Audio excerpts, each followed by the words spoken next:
idolatry that's just fake. And all that wallowing that you tolerate, that's not faith. The kings of colony watched autonomy make our graves. The kings of colony know no policy, only rape. Now once you fall asleep, it won't bother you what they say. But the kings of colony, while they slaughter, they still complain. And we say, please color me, still too solemnly, still too plain. All hail economy, praise the pharmacy, seas in flames. They're buying up Hawaii, and the smoke's not even cleared. Those vultures smelled the fire and an enterprise appeared. Investment opportunities where melted down communities leave vacant space BlackRock has been lusting for years. The council meets in private and they don't discuss survivors. Concerns among construction groups are all Lahaina hears. They'll wander through your city with this mocking sword of pity next to Oprah and her camera crew who tore the Trail of Tears, where footage flows as freely as the stream of liquid steel and the pools of pure aluminum that trickled down your wheels. And Biden's here to say he knows exactly how it feels, cause he had a kitchen fire once and had to miss a meal. And people still believe that piece of shit deserves your vote, like he's not why supplies are being smuggled in by boat, like he's not why our citizens were forced to stay and roast. And he can't unfreeze your funding, folks, cause Azov needs it most. I'll bet my every dollar Biden watched it with a smile. I'll bet he knows the whereabouts of every missing child. He's just the kind of man who lives to trample something tribal, collecting culture's corpses just to throw them on the pile. Like he and all his buddies didn't dream about the day when those who dared defy the donor class were cleared away. When home insurance triples and you can't afford to stay, and your land falls to the hands of those whose windfall fanned the flames. The state will take Lahaina and they'll bastardize its name, and tourism will swarm it all the same. You see, the state we left Lahaina shows the ground rules of the game, the planes that in the night ignite the planes. And if questions raised that reckon the potential use of lasers, I suggest you take a closer shave by way of Occam's razor. And if those civilians stood between this country and its gains, then there's really nothing further to explain. Because you may know this already, if you truly know our past, but it ain't the first occasion and it will not be the last, where Americans are kettled in and made to bear the blast, are barricaded in and left for ash. How many in Lahaina now are lying there awake and still can hear the city we left leveled in our wake? They still hear all the people that we let the fire take, instructed from above to stay in place. So look to the horizon, cause a fire comes for you. Desire made incarnate of the power-hungry few, who instructed the police to not let anybody through, to barricade them in, and so they do.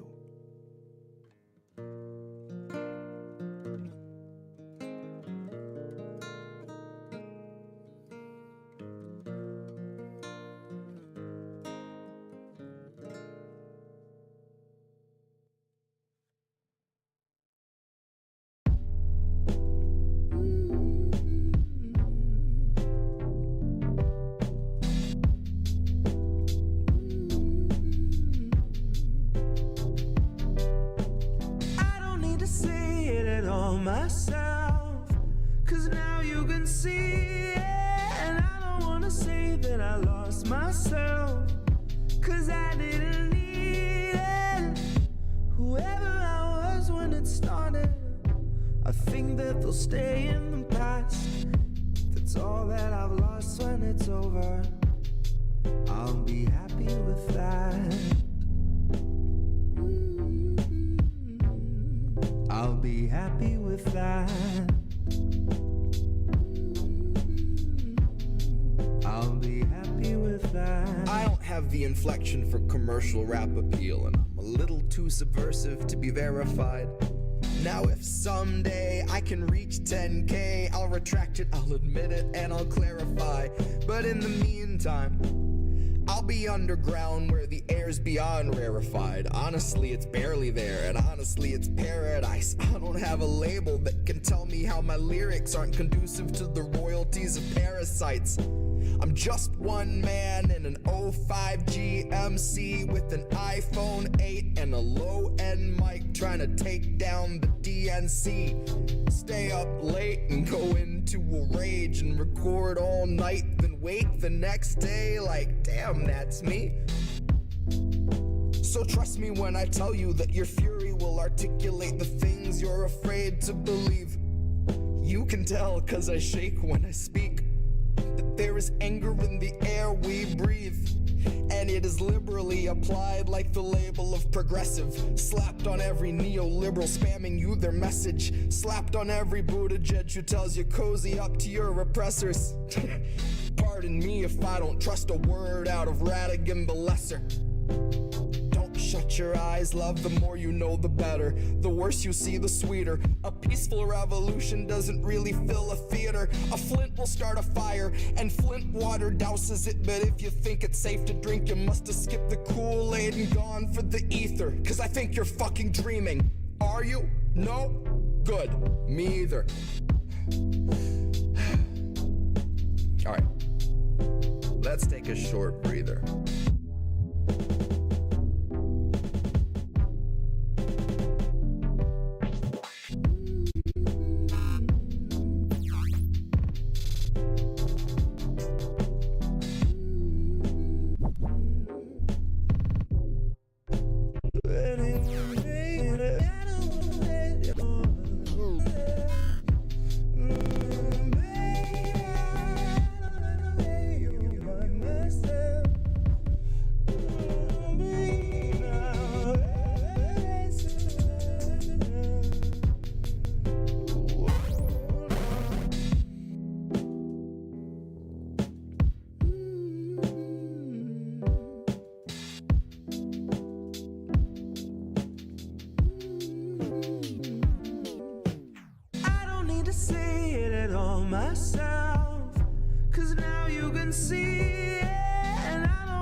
Stay in the past.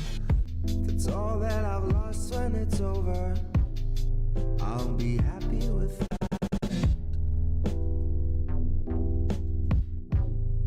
I'll be happy with that. I'll be happy with that.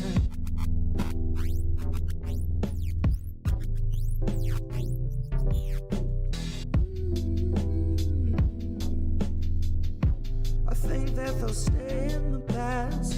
If that's all that I've lost when it's over, I'll be happy like that. I'll be happy with that. I'll be happy.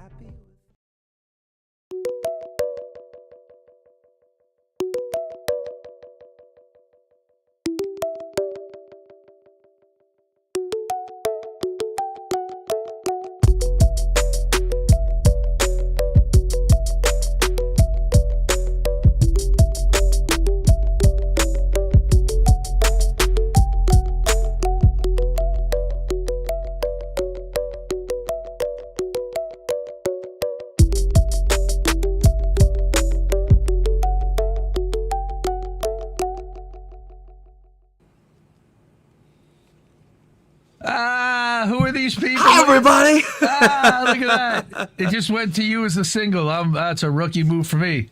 We did it. We made it. We're two here. times ago, you were solo, and I changed the button to go right to Jesse solo, so that's what it did. You were all by yourself there, sir. Oh, wait. I wanted to change that. I guess I don't have to. You see what we see. Good. I think we're good. Hi, everybody. It's American Tradition. Hi, everybody. We're here. It's Jesse and Indy here. And this is our first show back in, what, like 6 weeks? We're shaking the rust off a little bit. Yeah. I hope you've been keeping up with your clip shows because we've certainly done enough of those. Right. We're up to there's been 42 clip shows so far. There's been 63 actual live episodes. So we're getting to the point where there's almost as many mixtapes as there are actual original episodes. Oh my gosh. Because the beauty is you can cut it up into as many ways as you want. And there is just a volume of material there to work with. And you can theme it up like, we did a Dr. Seuss night. I remember that was a lot of fun. And then we just finished up this Sunday or this Friday, we finished up the alphabet. And so now we've gone through basically your whole catalog. And then toward the end, I was like, oh, fuck it. I'll throw some covers in there, too. And now we're going to go through the covers next. That'll be the next set that we're going to go through alphabetically. So I got at least 2 shows worth of covers to go through. Nice. Set up with playlists and everything. Just tomorrow night, we'll rerun this show. But that'll be next Friday night. We'll do part 1 of the covers. Yes, Jesse is toking because that's what Jesse do. So what have you been up to, man? Like, we ain't seen you in weeks. You MIA, man, right? And talk to us. Working, and then vacation, and now I'm back to working. So okay, well and you were sick a couple times, I think, or people. I were was. Sick. Yep, there was a sickness in there. Yeah, we all made the rounds. And then it's work. A lot of Thursdays have been kind of last minute. Hey, we need you, kind of things, and I need the money. So if they need me, I'm there. Yeah. And Trump said fuck. Trump said fuck. Sorry? And Elon and Trump broke up, and Elon decided to start his own little party. You haven't really missed much. I mean, it's just been psyop season in full swing.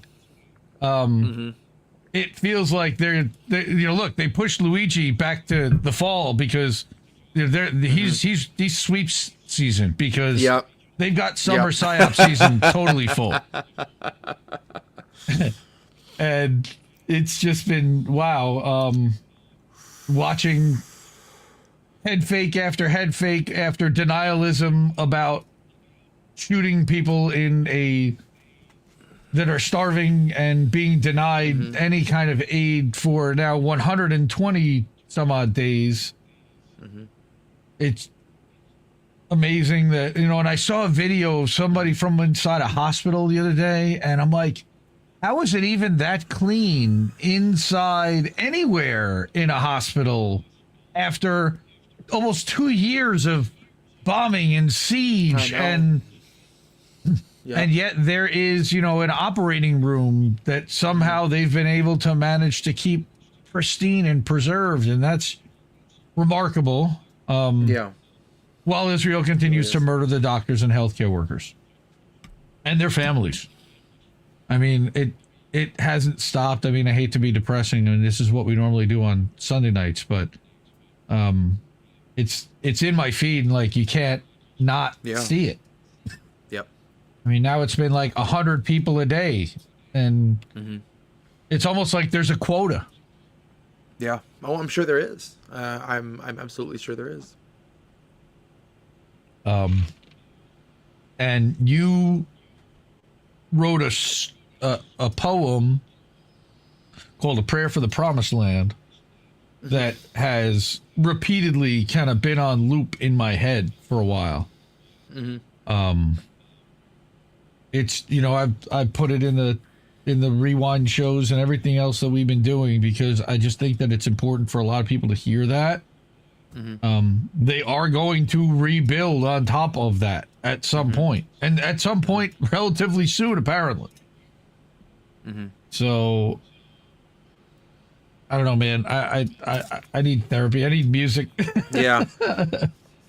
Honestly, I was thinking about that piece. I was also thinking about I didn't want to let it change me because we've since had a second round of interaction between Iran and Israel, and once again it's like bizarro world where the people you've been told your whole life are the bad guys are the ones doing what we would be doing if we were actually the defenders of human rights that we love to portray ourselves as. No, that's you have to be real tricky with talking about that. Even I feel, especially now, even more so than when I wrote it. And half of what I talk about in that piece is how typing that out for the first time, I became so acutely aware of the feeling of like someone is literally seeing this as I'm typing it, I mean, should they so choose to, not that I put some huge importance on myself, but if they want to, I'm sure, I'm soon as I type something into notes, it's, it's in my cloud, it's there for the taking and the perusal.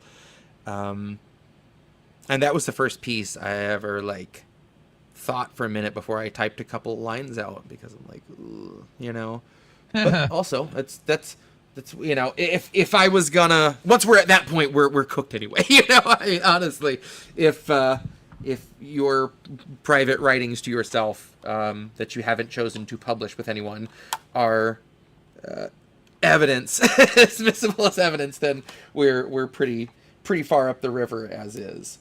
Well, it seems like Palantir is going to be Skynet, and they're setting themselves up in every way to be that. And, Trump seems to want to hand stuff over to them in a way that allows that to happen. And it's, wow.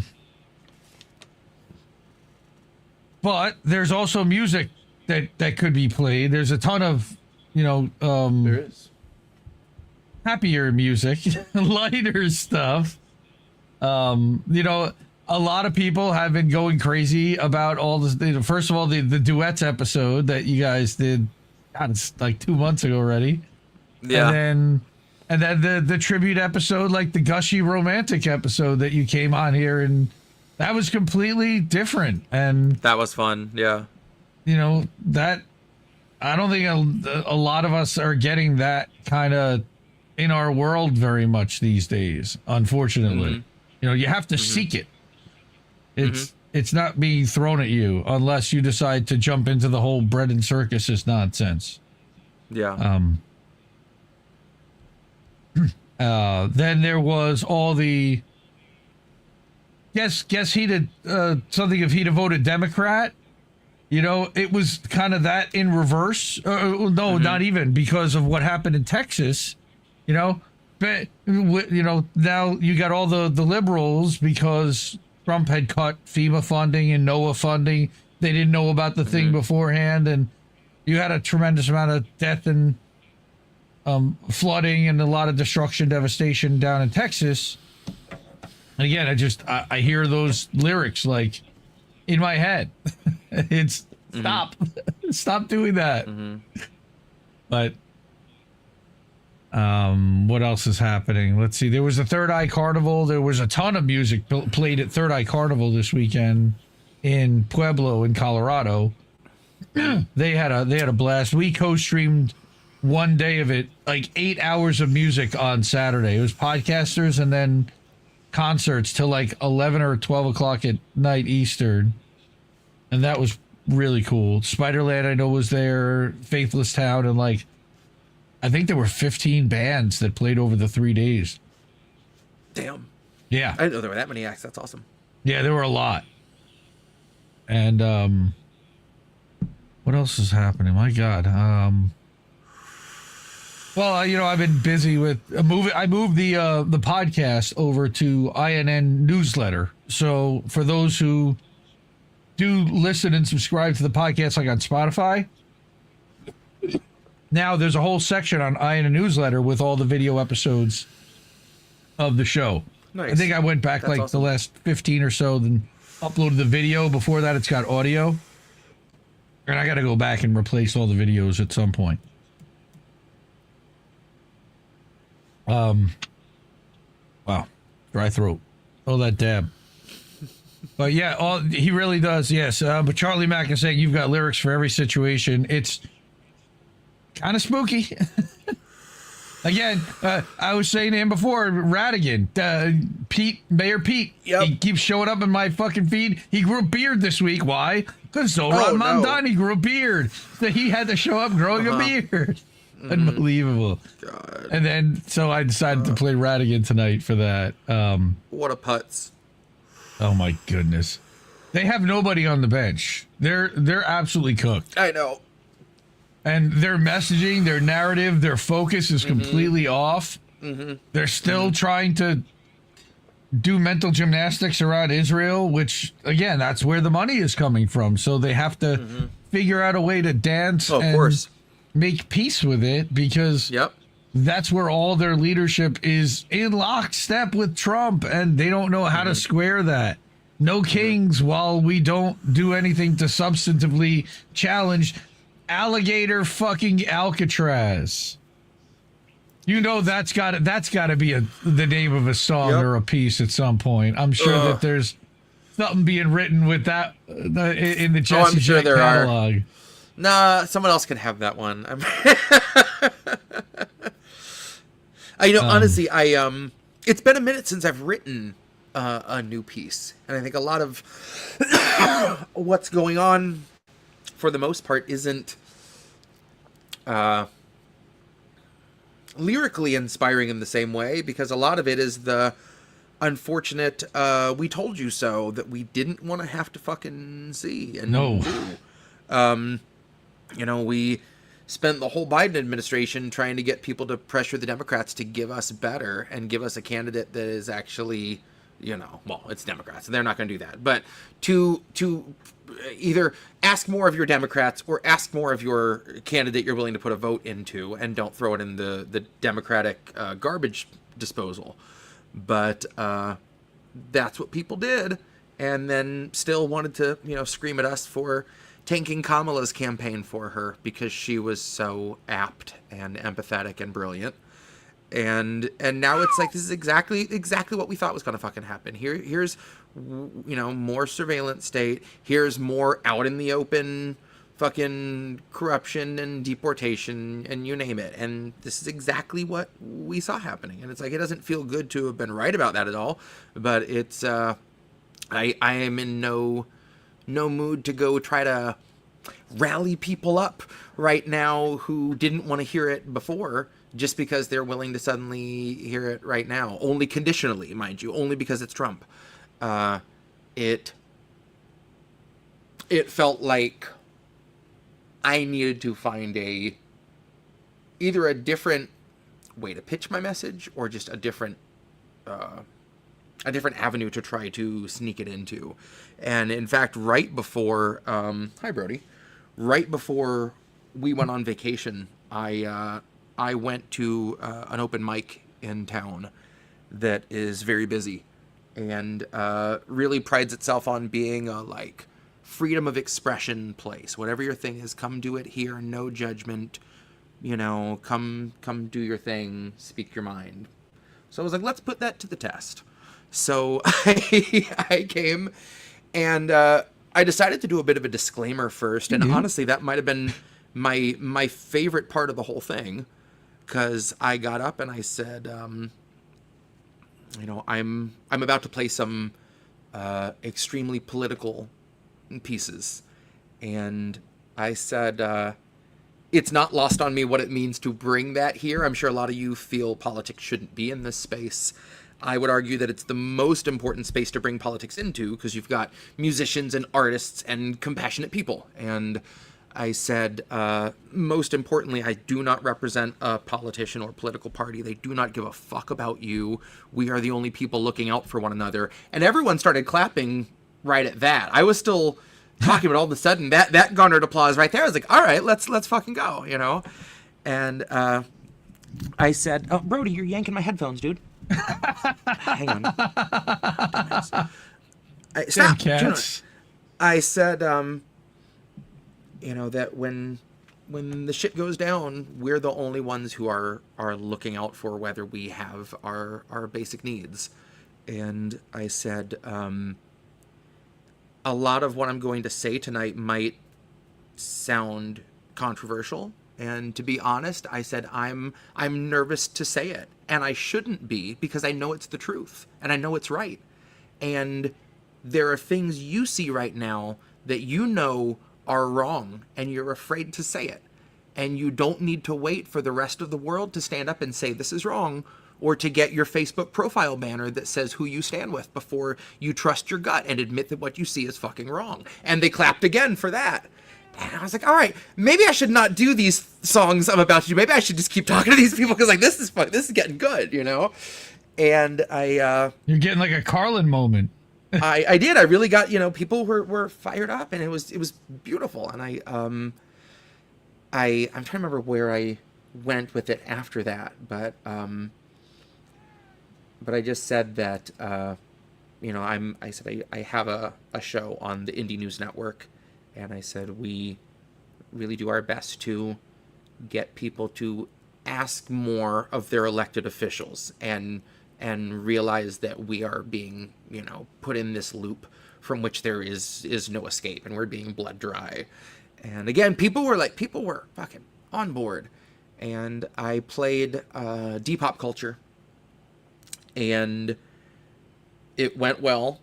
And I was like, okay. I said, I'm going to talk about Gaza, you know. And I said that I've followed a lot of journalists in Gaza for several years, and then all of a sudden, within the last couple of years, there are less and less of them, or you're seeing ones you recognize on stretchers or in pieces. And I said, I don't know how much has to be, you know, laid waste to before we can stand up and say something. But again, there's going to come a point where everyone can agree that it's wrong, and we can't wait until that point, because there won't be anything left when that happens. And I said, it's places like this where you can feel safe to admit that what you see is wrong, that the next question is, what do we do about it? You're in this room with 70 people, and you're all feeling the same thing, and this is the only safe place you've had to feel that, you know? So that's what gets the ball rolling on forcing whatever kind of change we need. So then I did Better the Censored, you know. Nice. And a lady came up at the very beginning and just laid over the stage and just started sobbing. And I really wanted to just sit down with her and read the poem directly to her at that point, because she was like, so everyone was paying attention, bless them. Like I looked up at one point, and everyone that had been like smoking outside had filled in, and everyone was standing there and not saying anything and listening to the piece. And I could hear sobbing about halfway through, and I managed to hold it together, which was surprising, because that's rare for me. But it was just really beautiful. People's responses afterwards. One guy I know locally who's a retired school teacher came up and hugged me, and I love what he said, because he just said, thank you for doing protest music. It wasn't about what it was, seemed to be just beside the point, just thank you for doing it, period, was a sweet thing to say. But a friend of mine and his wife came, a coworker, and he knew I did this kind of music, but it was his first time really hearing, you know, multiple pieces of mine, and his wife's first time hearing any of it. And we were talking afterwards, and she said, you know, with Gaza, that like, she said, I broke down during that piece, because you know it's wrong, but you feel like you're not allowed to say anything about it, you know. And it's like, that's fascism. There it is. And it's here before you realize it. It's been here. So. And in England, fuck, dude. Yeah. Oh my God. Oh my God. Like, what's been going on over there is really goddamn frightening. And what I'm worried is that England is normally, look, Brexit was kind of 6 months ahead of where we were here. Is that kind of draconian? They're talking about revoking naturalized citizenship from people that are protesting and going up against Israel and calling it like us. We could lose our fucking citizenship for criticizing Israel for murdering babies. What kind of fucking world is this? Like, I know. That's going to be part of my rundown Sunday night, because I can't even believe that we're there. You've That's where we're got at, yeah. literally they're building this, and I'm gonna go through an article about what the hell's going on down in Florida with that stupid prison. Mm-hmm. Like, they keep it like a refrigerator 24/7. Mm-hmm. The inmates get one set of it's CCOT USA is what it is. The lights are on 24/7. They never get darkness to sleep. There are no windows. It's like it's a concentration camp, and it's not even a prison. It's a holding facility, a processing facility. It's really like draconian, and there's a lot of stuff coming. And again, you're talking about how you're not allowed to talk about it, and how they are Palestine action in the UK. That was the other thing I wanted to talk about, is the fact that now it's illegal to support Palestine action, but it's not illegal to support Israel. Israel, from murdering Palestinians. Like, it's almost illegal to support Palestine in general. Almost. I mean, it's getting pretty damn close. They want to make it a crime to say free Palestine. It's and that's what, when I was performing at that open mic, I mentioned that, it's, I understand that there's this trepidation behind trusting your gut and admitting what we see. And that's not accidental. You are supposed to be gaslit into feeling like what you see and know is wrong is actually okay somehow, or learning how to justify it. And I said, about a year ago, I said I was in New York and I was about to perform the same pieces I'm about to perform for you tonight. And I wasn't nervous because I knew everyone there knew what I was talking about and agreed with me. And I said, that's a great feeling, but it's also a safety net I can't have if I want to reach anybody new.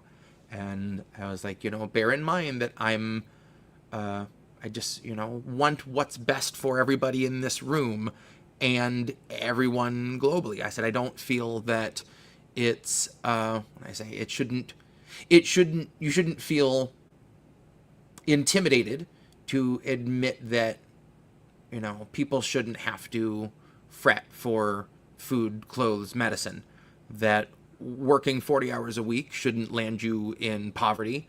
And if you can't work, you shouldn't be fucking homeless.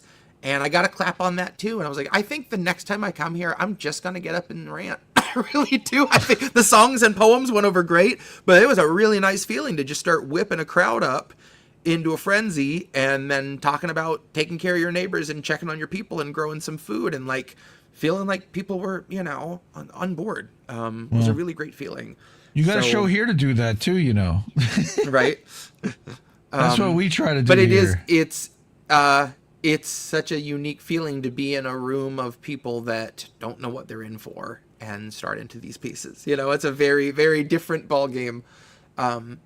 But then afterwards, we went on vacation and we're down in Panama City, in my hometown, and I went into a little it was a little boutique or clothing store with Jess, and on a little table right up at the front is a stack of stickers that said "End the Israeli occupation of Palestine."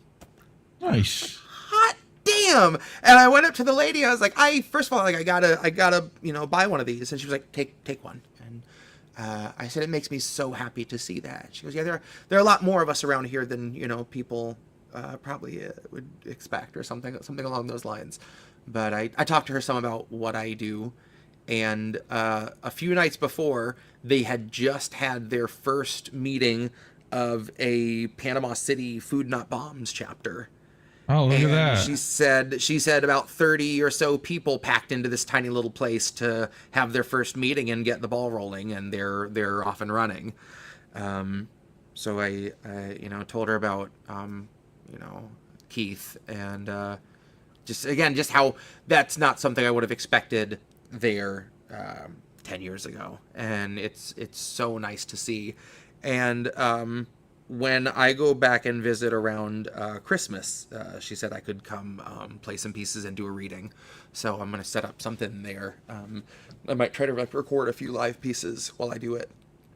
Right. She was like, by all means, come, talk about Palestine. She was like ICE, whatever you want to talk about, come do it. I'm like, all right. So, I genuinely think that there really is exciting, an appetite out there for a counter to everything that's being blasted at people and through every meeting where you've got to support Israel. And it's all about those. I think it's down to literally 10 hostages, quote unquote, at this point that are still living. And to have the entire world that Israel hasn't oopsied. Yeah, but to have the entire world turned on its head and stopped effectively to create a world war and a division like we've seen over this, and to use the level of draconian measures to silence anybody who challenges it. Yeah, I've never seen anything like this in my lifetime, and I'm over 50 years old. And that is, this is the shit that they talked about like when we were kids, but there wasn't the technology to know what was happening in real time everywhere around the world like there is now. Like from the source. And where you can, I clearly see that they're lying from the footage, but they're trying to tell you that you're not seeing what you're seeing all the time. I mean, I'm hearing people saying now, like, oh, there's no weather modification machines. People think that they can manipulate the weather. Did you see Lahaina? Did you see California twice in the last 2 years? Did you see the last hurricane in the southeast, Helene? That wasn't necessarily a natural disaster. I mean, it may be, it may not have been. Was it exacerbated? It seemed to hit Spruce Pine where the quartz mill was and do quite a bit of damage conveniently to a place that had a lot of legal troubles over the 99% of quartz that goes out in the world. It's a little bit weird.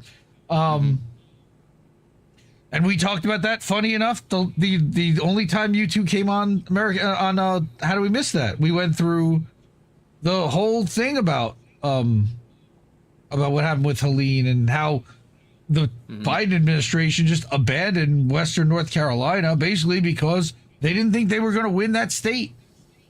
And they pushed them right towards Trump. They took that shitlib guy, that guy Matt, and turned him into like a raging Trumper. And now he's having the remorse and he can't believe that Trump's not doing everything, and now he's seeing what Trump's doing to FEMA, and FEMA's in no better shape under Trump, which we knew would happen. And he's kind of getting buyer's remorse to a point with him, but at the same time, he's still kind of supporting him because Democrats did him so dirty. I almost feel like in a way that's kind of how he's in Jimmy Dore's camp. Democrats did him personally dirty for a long time. And even though Trump might do the same, he didn't do it to him yet. Even though there's the possibility that he won't. And if he does, well, then the Democrats would have done the same thing anyway. So where would I have been worse off? At least I took a shot. And that's kind of how I feel like that. Like, we all know that he's garbage, Trump. Like, in so many ways. And just today or yesterday with the Epstein stuff. Wait, you're still talking about that? Why are you talking about old shit? Like, why are you bringing up old shit? Really? Like, they just released a thing saying that there was no tape, even though there was no list, even though we know that there's a list. Which, to be fair, now I haven't been on much, well, in a while, but especially since then. Oh my God. Have you seen anybody who's just like, well, glad that's all taken care of. Glad we've cleared that up. Does anyone believe it? Because I would like to think no one's gonna go like. Well, I guess there was no client list, Well, Ben Shapiro and the entire right-wing ecosphere has basically gotten the narrative from home base to say, well, this is what it is. Let's move on. Let's worry about immigration. Let's worry about the border. Let's worry about anything else but that, and the fact that that's not going to be materialized, and why. Yeah. Even after Elon came out and said that he was in the files, which we don't know. Look, we know he was in the files. We knew he was in the files because even if to clear his name's in the files. It's and that was slippery how that whole stupid thing went down, and we all knew that was going to be ugly and messy, and what they want to do is suck up the news cycle every day and win the news cycle so that they're the major story and not whatever horrifying thing they're doing that day. And then sometimes they head fake you. July 4th, there was that. First of all, I don't think that the No Kings July 4th protests came off the way that they had hoped. So I think that was, there was enough warning out there about the potential of a false flag attack and a bioweapon false flag attack that had been put out for a while, that I think that whoever, if it were in the plans, they said, well, we're not going to do it that day at least, because it's just too on the nose and it would prove everybody 100% right. And if we shift it 2 weeks, it makes everybody look stupid. Yeah. And I genuinely think that the people that orchestrate this stuff at that level genuinely feel that way. And they love the gaslight. Look at the gaslight. I mean, we're dealing with this constantly, where they're telling you didn't see what you saw, and nobody wants to talk about the conditions within a lot of these ICE migrant detention facilities. They're not letting people bring cameras in. They're not letting press in. They're not letting Congress people in. And what do we do? Standing outside and protesting isn't enough. The biggest thing that we can do is BDS in my mind. I mean, boycotting. It's the only thing that really hurts. It takes a little bit longer, but man, when that effect gets hit, look at Starbucks screaming and crying, squealing right now. McDonald's squealing right now. And they're a profitable global company. I want to hear your squeals.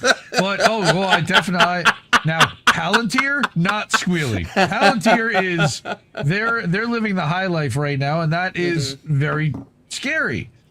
And my folks came up north to see my kids this week, and I saw them today, and my dad was like getting a little bit excited. He's an investor, and he's getting excited about AI stuff, and I'm like, I'm really not. First of all, the AI sucks. Like, if you have to back your way and lawyer your way into getting the answer that is the right answer out of AI, why are we spending trillions of dollars to manufacture something that nobody's asked for? Like, nobody asked for all of this investment and all of this shift in effort and focus and mindset to these automations and these programs. And like, we were doing just fine without them for thousands of years. Like, and the concern is, and even the people who are building it are saying, hey, maybe we're rushing into this a little bit. We're not really sure quite where it's going to go. And, the Terminator shit. And, we saw, I think since the last show, there was that incident where the AI bot basically said that they would destroy humanity in order to preserve AI. Like, we're getting into the Matrix territory very quickly. Okay, Cynic, I don't know. Are we going to song spoken word? I was just happy hanging out and vibing and riffing, but honestly, I need to see Cy Oppenheimer now. After saying I want to hear your squeals, I'm like, I gotta.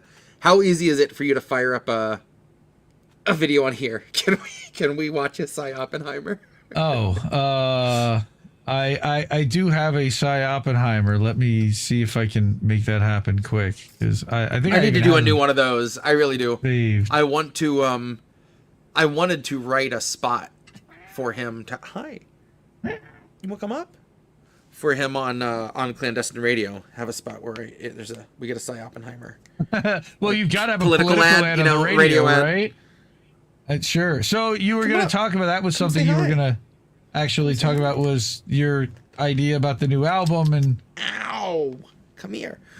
Well, the main thing was, I've been kind of stuck on, like, I wrote all the pieces, and then it's like getting in that production mindset just was not happening. But playing these pieces for strangers, I read them the McDonald's poem, and like people were all about it, and they were loving it.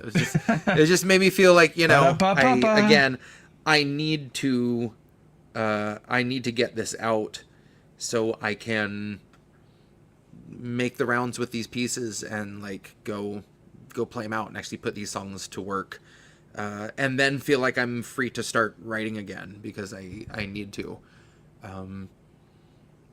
That said, after the concept album is done, I might do a little genre jump for the next one. I really want to do, I don't know, something kind of grungy, kind of garagey. I have a lot of distortion that I never get to use, and I want to play around with it. So. Okay. Yeah, all right. I've got a way to do Cy Oppenheimer here. So let's nice. Open with opera. We'll go to our 2-shot presenter mode there, and let's do that. And let's do that. Yes. And then we got it. Thank you. Hi, I didn't see you there. Cy Oppenheimer here, working class man of the grassroots people. And I'm excited to announce that with the help of my friends at Monsanto, I'm going to be running for state seat 12 so we can get big money out of politics. See, for too long in Washington, corporate lobbyists have drowned out the passionate squeals of the working man, the little squeals. man. And I aim to change that.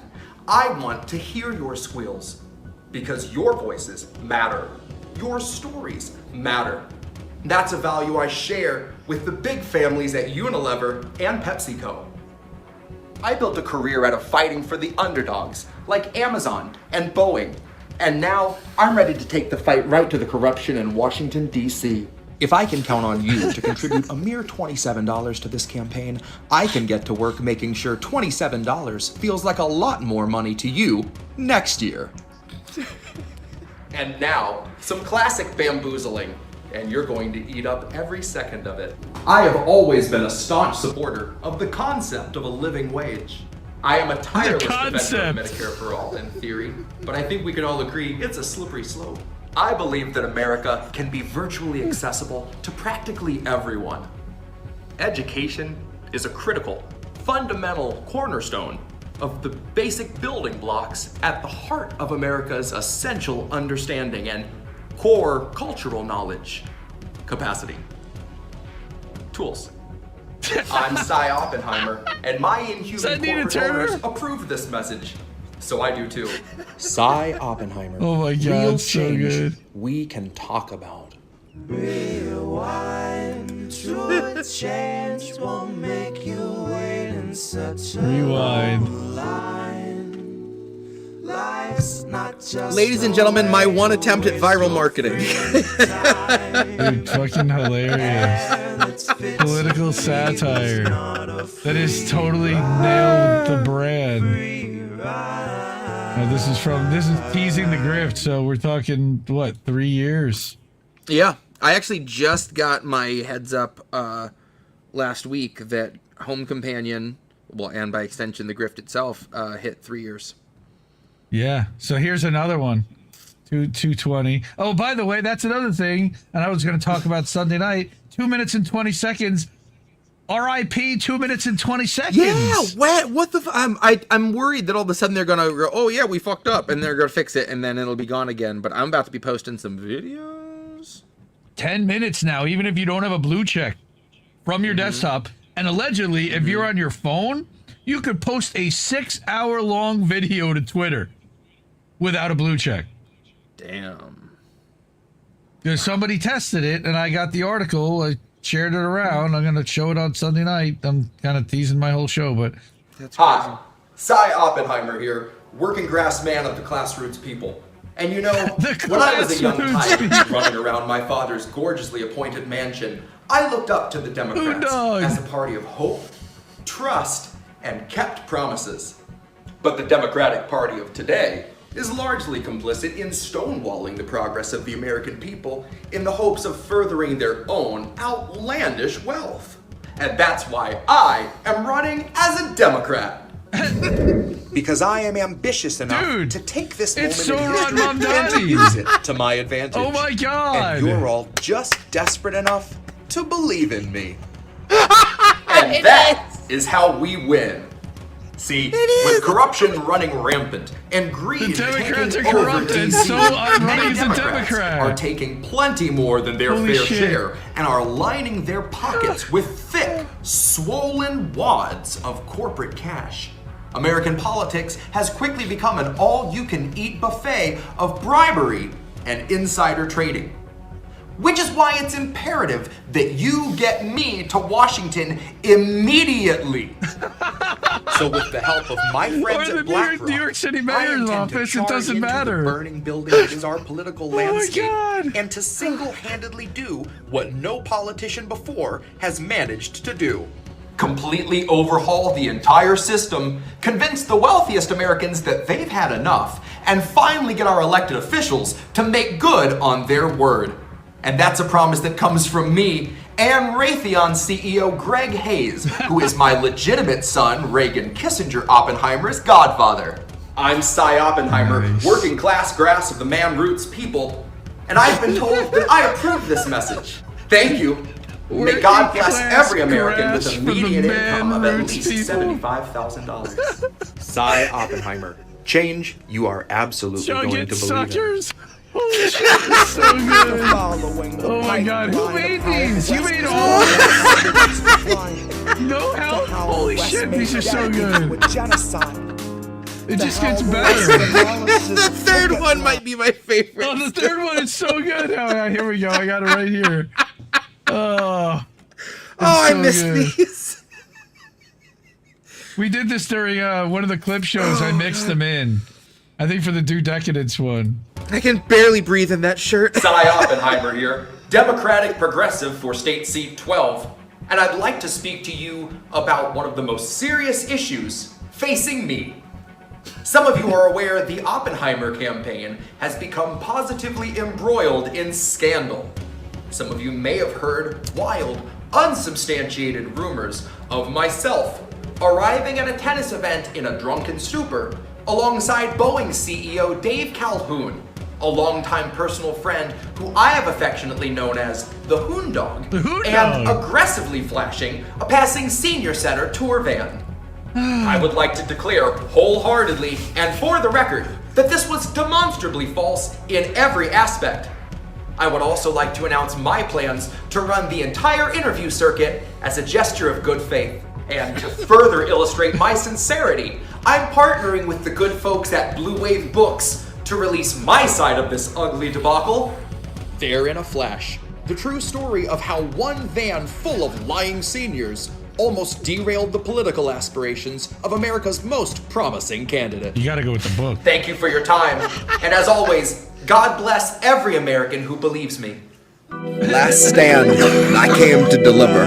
Been called a Clinton operative, a Russian, and a grifter. My lib's a Washington student debt, proud to be an intern, sucking up to pigs who get a tax cut in the midterms.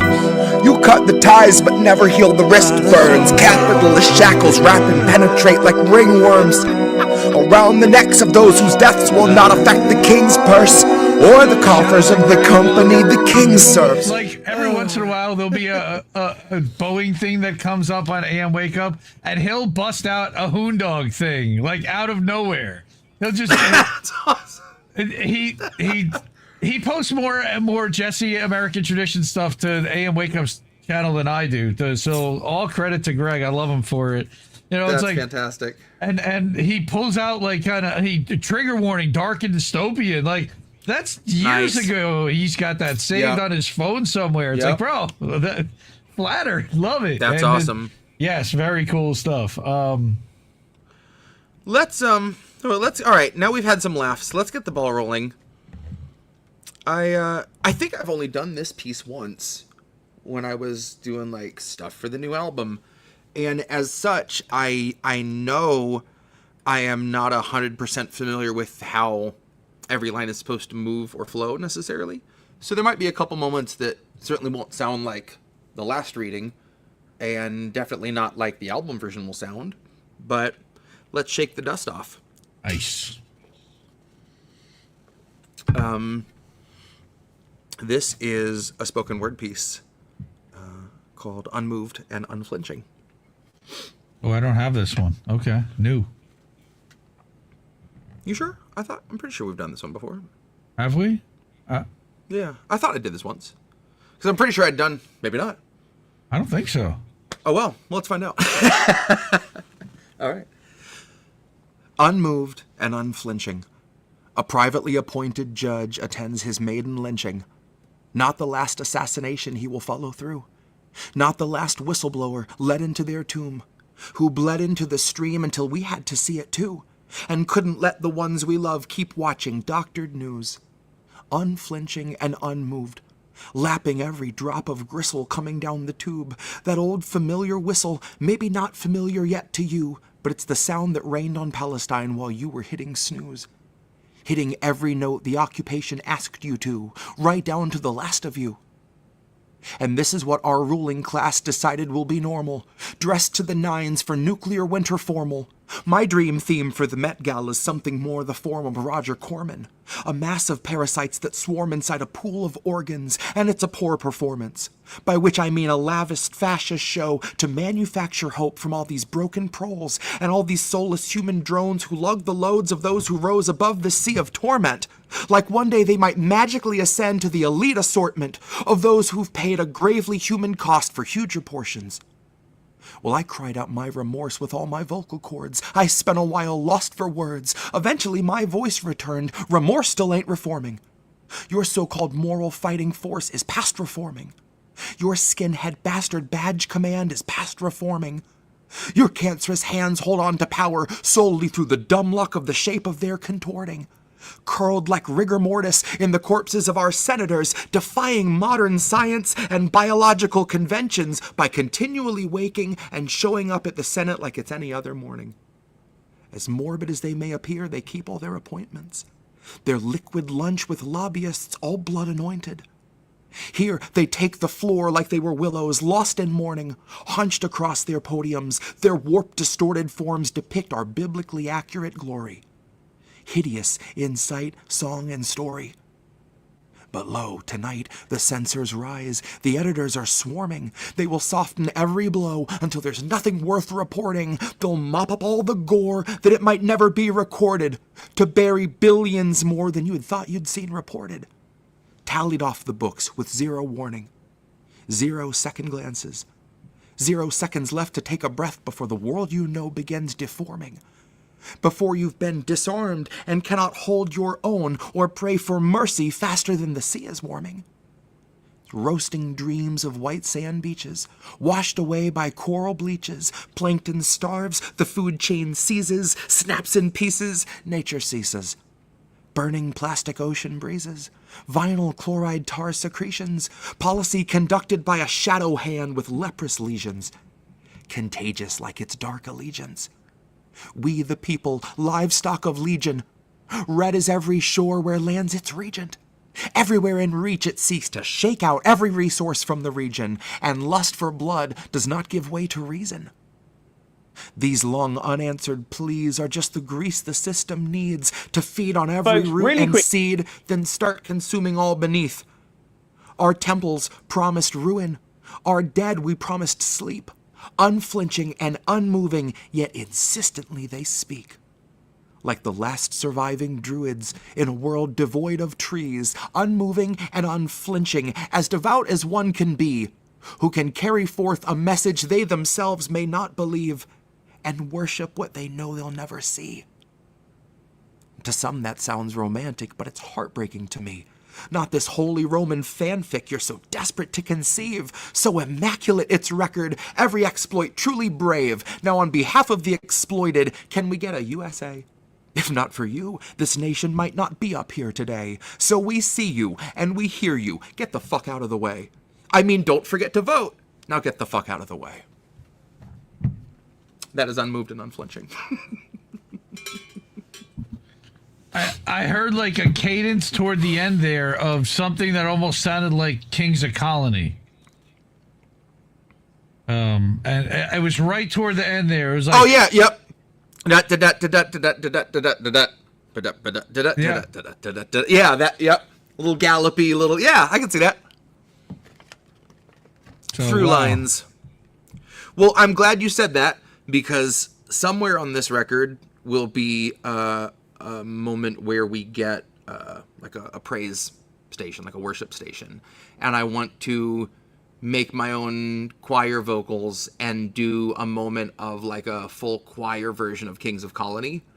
I have a really, really great idea for that chorus done in a slightly different way that would work with chorus vocals, like choir vocals. And that might be a good place to bring that in after this. When it slows down to that pacing, then all of a sudden lose the station, go to the praise station, and get some of that. So I am making a note right now in this piece that that is a potential transition. So thank you. 7 signs sold over on Substack. US, 2 little letters, US. That's also part of Better the Censored, you know. So Yep. that's a nice little callback there. Appreciate That's awesome. that. That's great. What an ugly couple letters. What an ugly couple letters. That's right. Fuck, dude. That's such a powerful piece too. Does not get its due. And I think you only performed that once live on the show since the debut and the album, and that was when we had Steve on. Wow, I think you're right. Yeah. I have the catalog, man. I know. I have it all archived and labeled, and yeah, and I just went through and cut a lot of the songs and recut a lot of the pieces from all of the old shows. And man, dude, we've done so many fucking good shows, and there are so many pieces that you performed that I don't even remember. I was here and I don't remember them. And, Same. but you played them, so it's like you at least know the songs in your head. Like half these songs I've never even heard before, and wow. And my kids are always like, how do you know the words to every song? And I'm like, well, when I get on with Jesse, half the songs I don't know. So especially like the originals, like the Nadia and the Neons. Like, damn, dude. Oh yeah. Now that's interesting. How did Dabby Dabs get that little purple #1 crown in chat? And okay, so it seems that YouTube has decided to gamify everybody against each other in a competition to see who can be the most engaged person in chat. And they're fighting for these XP crowns, it appears, based upon, like, so Charlie's got one next to his name, and it trades off. And so Charlie's now #1. A second ago it was Dabby Dabs. Like, dude, what are we doing to YouTube? Like, really? We're trying to give people incentives to chat. Well, I want to be #1. And that's Right. it's all just ego stroke. I'm sorry. Oh, can we? You can turn that shit off, I guess. It is stupid. I agree. It's funny. I was watching something this morning on Consortium News, and I was like battling with somebody where I was #1, they were #1. I'm like, I want to be #1, damn it. So God. I get the psychology of wanting to do that. Yeah, Debbie, I just got smoked. And Seven Son has no idea what we're talking about, which is really even funnier. But yeah, so on YouTube, they're putting little badges with crowns next to people's names for like the #1, 2, or 3 they perceived chatter or, you know, supporter of the channel. Maybe if you buy a super chat, now we're not monetized on this channel, but if you're a super chatter, they'll give you more XPs, etc. It's ridiculous, really. Yeah, it's I forgot about this piece. farming This is is ridiculous. What? This is a short one. I read when I wrote it, but I definitely only read once. God, I was not sure. Tentatively called Citigroup. Oh, yeah, I called it. They move in city groups. Actually. Yeah. Okay. Yep. I forgot about this one. That's a good one. That I actually do have the file for, so I can bring that up. Oh, nice. Yeah. And people can let's see do it. that I'm one. pretty sure I have that one. Maybe I don't. You might not. I think that was one I just read because I felt like it wasn't quite finished, and it might not be. I mean, to be honest with you. But yeah, unfortunately, I was reminded about Brian Mast's existence the other day, and I was like, oh, I mentioned him in a piece along with Gal Gadot and David Draymond. So yeah, this is Citigroup, or they move in Citigroups.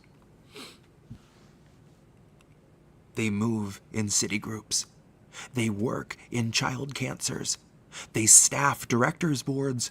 They stuff the dolls of chancellors.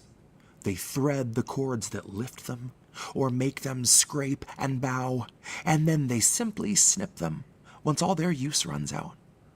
They smell the blood of martyrs. They feast on whistleblowers, mass graves of every garden, bunker buster, missile donors. Shells all signed in silver Sharpie, peace and love from Gal Gadot. Keep on rockin', David Draymond. Brian Mast writes, bring them home. Perhaps that heartfelt shell that Brian signed could very well turned hostages they feigned to help to scattered flecks of bone. And what better symbol of the type of aid we render than a hostage that's dismembered in a rescue carpet bombing, with shells all autographed by politicians and celebrities whose poison warps the way your brain perceives the word Islamic.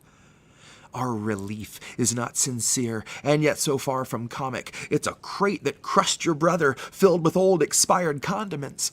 Crates dropped in the water that you almost drown recovering. A slap upon your face from those who fund your constant smothering. You almost drown to reach them and can salvage but a little. Then you open up the box and you get sour fucking Skittles. There has never been a melting pot, it's just one giant griddle where they cook the very fat from us and don't stop when we're shriveled. They will desiccate the husks of us and desecrate the mosques. My God, they move in Citigroups, they augur flesh's cost. They weigh their profits' worth against projected human loss, and the numbers never bothered them enough to give them pause, like 50,000 under rubble or 1,000,000 miles of gauze. But that's why you and I don't write the laws.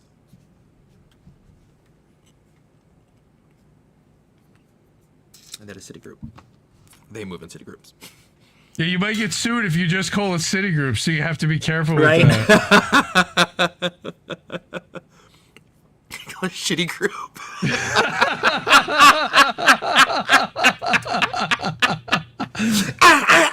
Back, ladies and gentlemen. I still got it. All right. We're still working on getting warmed up here. Oh, fuck. Oh, that's funny. Do we have anything? Did you ever perform or write a piece about the voting machines being rigged and about how we're like really excited to get out there and perform this ritual, even though it's already been basically pre-decided in so many ways? And then on top of the fact that you have no idea what happens to your vote once you cast it and if it's properly counted, ever. And I've been reading some articles written recently, and I think it started that there were liberal tears, honestly, about Trump winning the election, and they are still like in denial that Harris was such a bad candidate that they could feasibly lose every single swing state by the way that they did. So they're now starting to do a stop the steal. And we've been hearing about this little stuff for a while, but I really started to see it the last couple of months, where now they're starting to look at, oh, we have forensic stuff, and there's a thing in Rockland County, New York, that they counted 0 votes for Harris and 100% votes for Trump. Oh, and that 100% means that blah, blah, blah, blah, blah, blah. And I don't know how much of it's true. I think a lot of it is just kind of, Midas touch opposite. I think the liberals saw how well the Fox News model worked on the conservatives to fearmonger people into believing whatever they said, that they're starting to do that now about on the opposite side about what happened with Trump, and it plays into their TDS.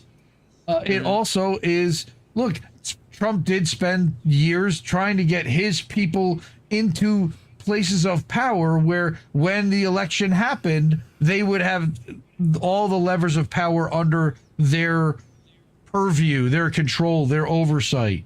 And it wouldn't be the liberals able to put their thumb on the scales and say no. And I think that they're kind of regretful of that. Again, but what it did was it led me down a rabbit hole to read this article about the certification of our machines and how there's only really 2 labs in the entire country that are allowed to certify a change to a voting machine. And one of them happens to be located in an industrial park in Huntsville, Alabama, where all the military contractors are located.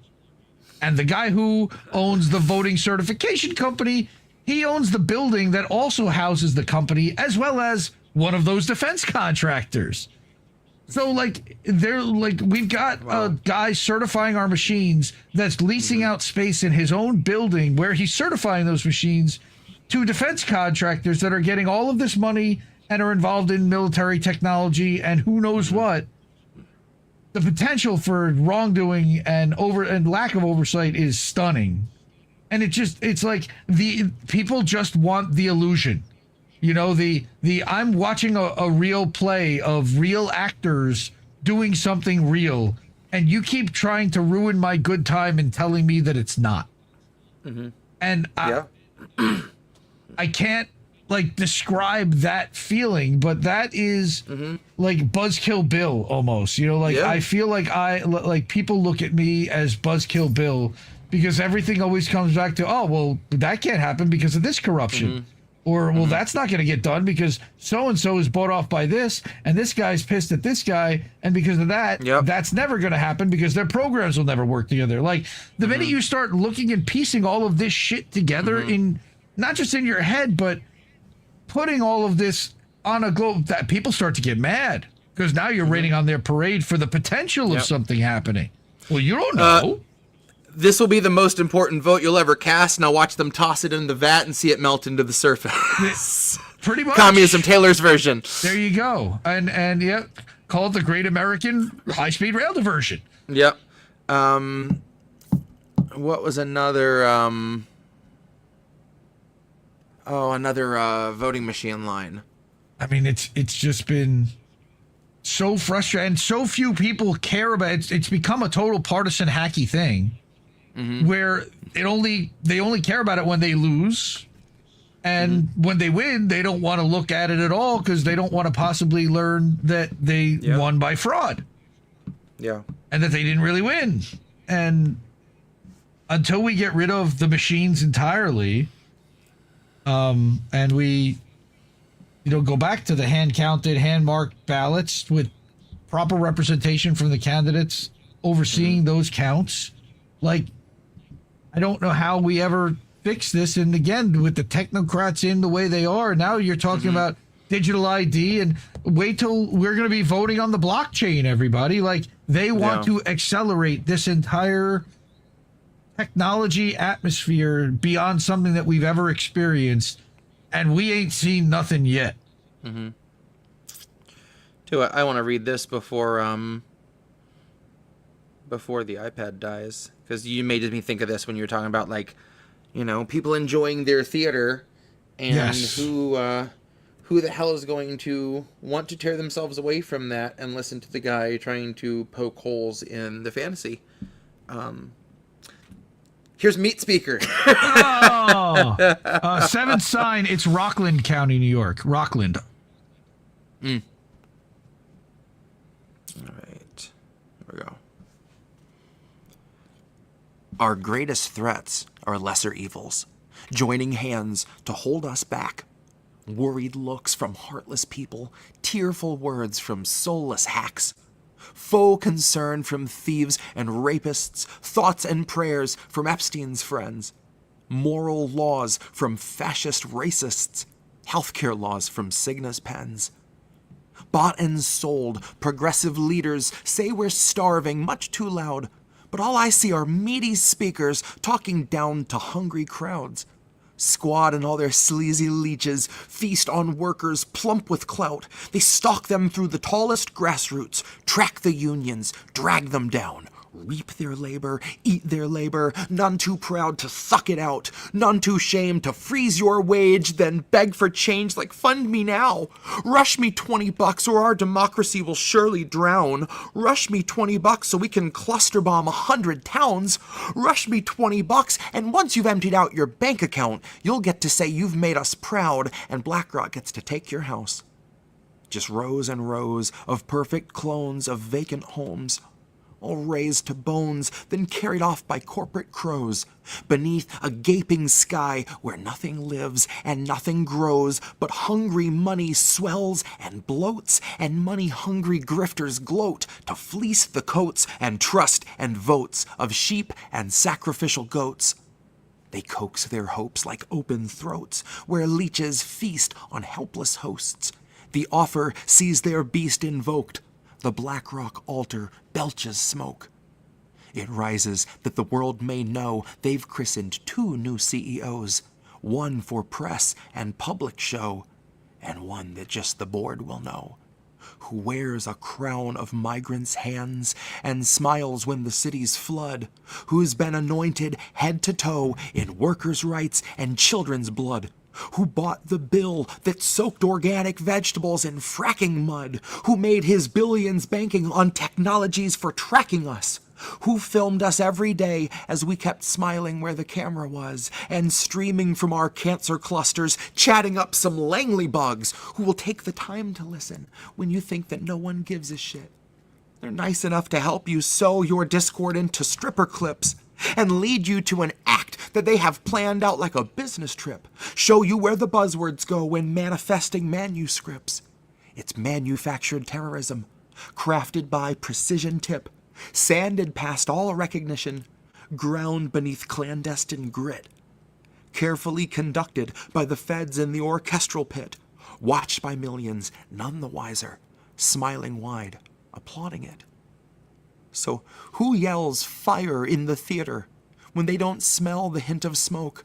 And what audience, enwrapped and eager, rises up as one to go and flees as from some gnarled reaper, leaves the actors there alone? Who would hear one frantic teacher, warnings blared through tears and foam, say, rob yourselves of entertainment, leave your seats but don't go home.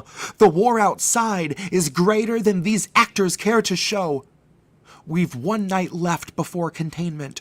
Early dawn, they'll drop the dome. The streets tonight need all your anger. Playing now, the fall of Rome. And that's Meat Speaker.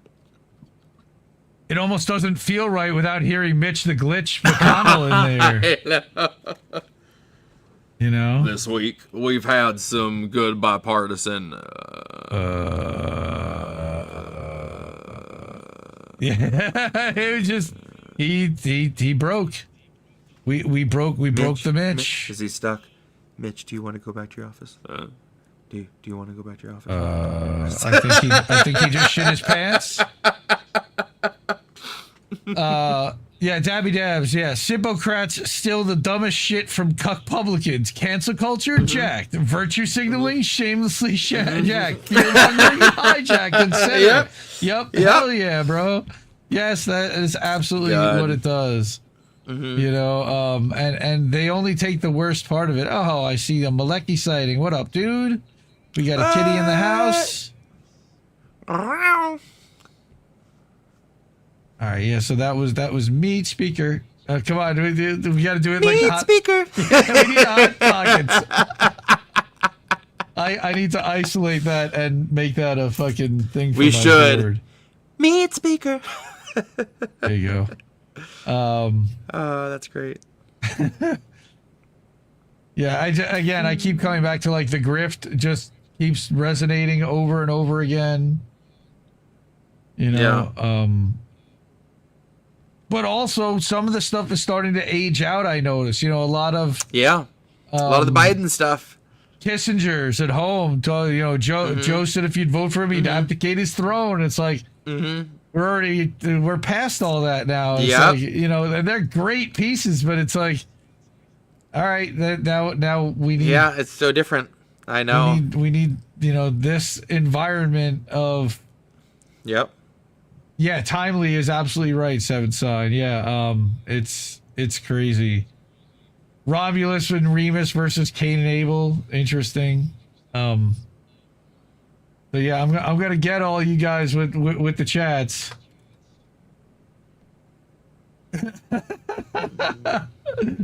So if you just hit one letter and enter, you'll get a lot more XP points. Apparently, I don't know how it works, but I don't know. I'm just fucking with everybody. Let me grab my guitar real quick. It's right over here. So I actually spent this week. I've been thinking about for a little bit making like how-to tutorials, and I did an Indies Tech Tips channel about 2 years ago, and I enjoy doing them. And I talked a lot about content creators, that want to use Substack and a bunch of reasons why, and little things that I've kind of picked up along the way. And people come to me quite a bit because I've made over 2,500 articles posted to Substack about, how do I structure this thing, or how do I get started, or I don't really know much about it.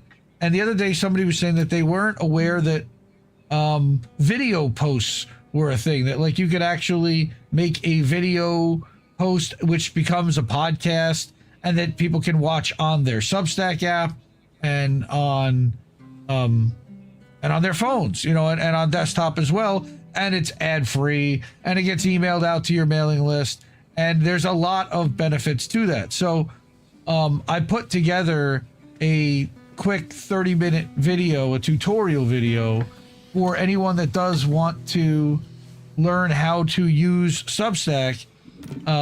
This is how to post a video and then make a whole article out of it. Some of the things that you can do in this post, and literally I walk through step by step of the entire dashboard and making this post. So if you're interested in learning how to do that and doing that yourself, there's an easy how-to from somebody That's free at indiemediatoday.com. I know that music.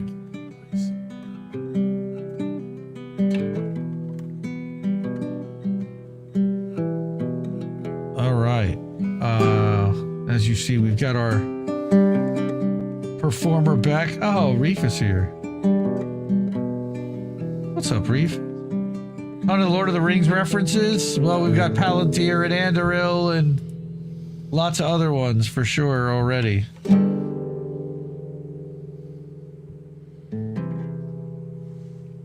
All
right. I won't name names, so we won't call legal. We'll call him Bo Jiden. He killed Glass-Steagall. He's on the trail, off the rails, profits over people. But I won't call him a Nazi, cause I never saw his eagle. But I have seen his equal, and he just left the White House. I've seen his equal, and she lost the fight twice now. I've seen the evil in a man who'd shake the hands of workers, knowing they've been slaving for a feeble wage and little purpose, all to keep afloat his bloated lifestyle. All to keep us focused on our phones in the meanwhile. See, if I'm a broken record, this has been a fucking time trial.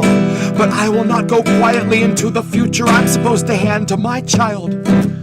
I will not politely hold my tongue when I see voters in the web of suppression. So I'm about to burn the list of things we shouldn't mention.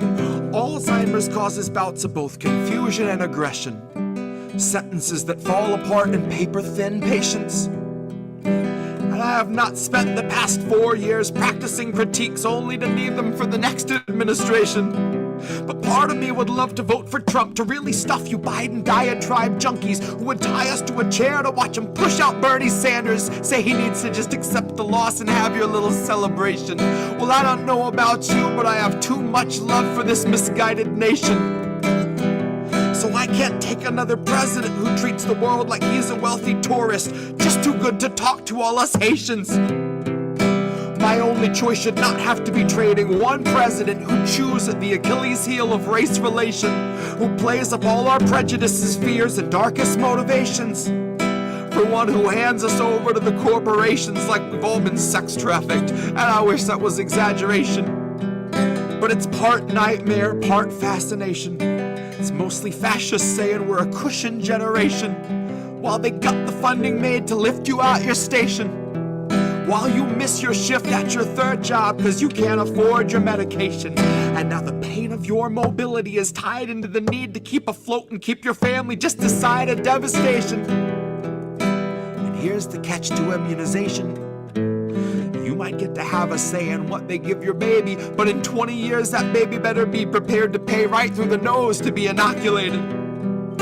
So don't you be surprised when all your insulin is confiscated, because someone found a buyer who's prepared to hike the price up even higher. And if you land in a coma, just as well, because you're out the conversation. You're not around to stage a demonstration. You're not around to protest human rights being eliminated. Not around to protest all these voters being silenced and intimidated. Maybe you can hear it in my intonation. One man's revolution is another's renovation. One hand better wash the other or it's amputated. I hate to be so black and white, but gray has led us straight into the mist and now the lamp is faded. I don't think that we have very long before the night is falling quicker than anticipated, quicker than the stocks crashed, quicker than your IRA was withered and emaciated. So why obey the men who solved the crisis that they orchestrated? Why are we so pleased to see a corpse get up and speak that we ignore the way the corpse debated? That he spoke in fragmented misinformation, that he tried to make an honest man's mistake out of a fabrication. All the major networks eat it up and tolerate it. So whose side are they on if they could point it out in Trump but act like they don't see it in the ones they want to call our saviors? Who keeps paying you to do such sick, dishonest labor? Oh shit, we do? No shit, me too? Everything you buy will find a way to own or eat you? Companies that feed you fund agendas to defeat you, strip your wits away, rip your wick away, ultimately put you in a place to have to loot to feed your kid today, then detain and beat you. How is such an obvious process not see-through? At least not without a UV light. This year we'll purge our liberties with zero end in sight. So if you can't cast a vote that gives you hope about our plight, if you pick up the pen but in your heart isn't right, think about the millions going hungry every night. Have the guts to write in, Bernie, or have the guts to fight. Or have the guts to fight.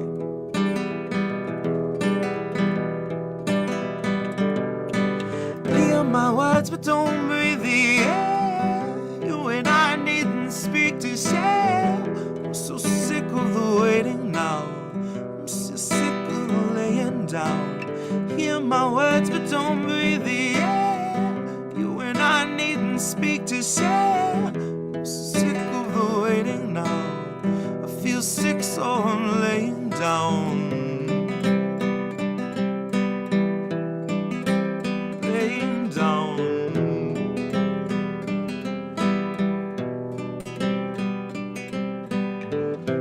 my words, there's no time to spare. We killed democracy, it's rotting in the square. And with its last breath, it cursed the very air with the toxic miasma of class warfare. Convulsions were brief. It seized for a minute, then it ceased to fidget. It was just deep sleep in this citywide gibbet. A lot of sweet nothings like the rations we were given. A film crew followed them into the city limits to document the distribution. Little piece of human interest in the mass confusion. Some nice shots of a clean white van. Neighbors helping neighbors with their clean white hands. Never mind the boxes being empty like the cans. Never mind a photo op that didn't feed a single man. And this is more than you can blame on one single man or his supporting an immoral horde of sycophants. We set the stage, we wrote the play, we gave the man a script, we highlighted every line he had to say. We're only in this boat because we chose to sail away. We didn't core out the decay, we let it spread. And we watched the nation warp into the noxious dictatorship it is today. Oh, we made conditions perfect. It's almost like we want it this way. Almost like we want it this way. Hear my words, but don't breathe the air. You and I needn't speak to say. I'm so sick of the waiting now. I feel sick, so I'm laying down. Hear my words, but don't breathe the air. You and I needn't speak to say. I'm so sick of the waiting now. I feel sick, so I'm laying down. Laying down. Laying down.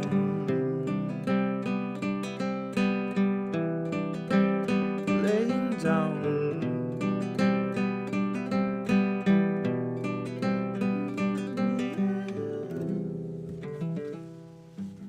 That's Town Hall. The one that started it all, Town Hall. Man, so good. I heard a request for Dust of Better Days in there. I saw that. Let's do it. Whoa. Ooh, that's been a minute. There we go.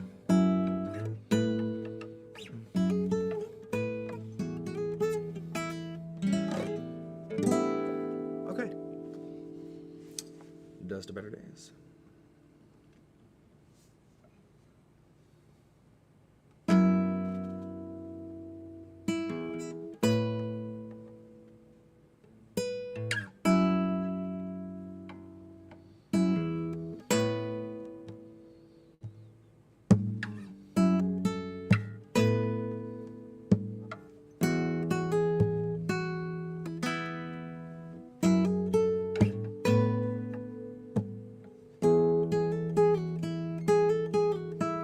SWAT team took your neighbor today. Watch them as they walked him away. You told yourself extremists come in all different shapes.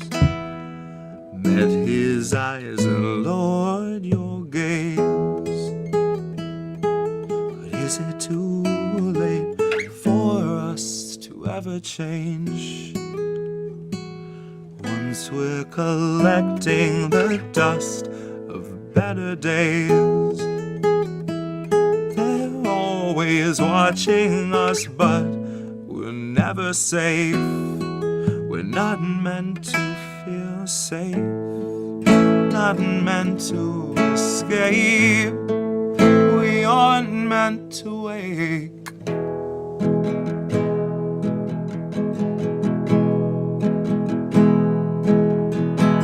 Sheriff stopped your daughter today. Pepper sprayed her twice in the face. He must have had good reason if he'd treat her that way. never say. But is it too late for us to ever change? Once we're collecting the dust of the better days, they're always watching us, but we're never safe. We're not meant to be safe. We're not meant to escape. We aren't meant to wait.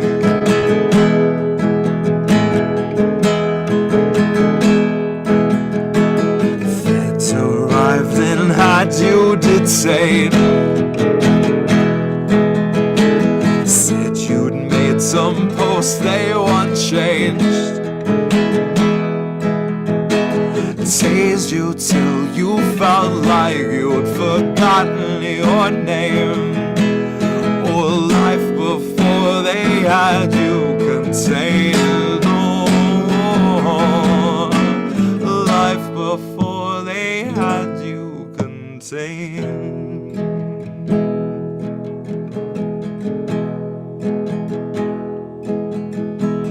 SWAT team took your neighbor today.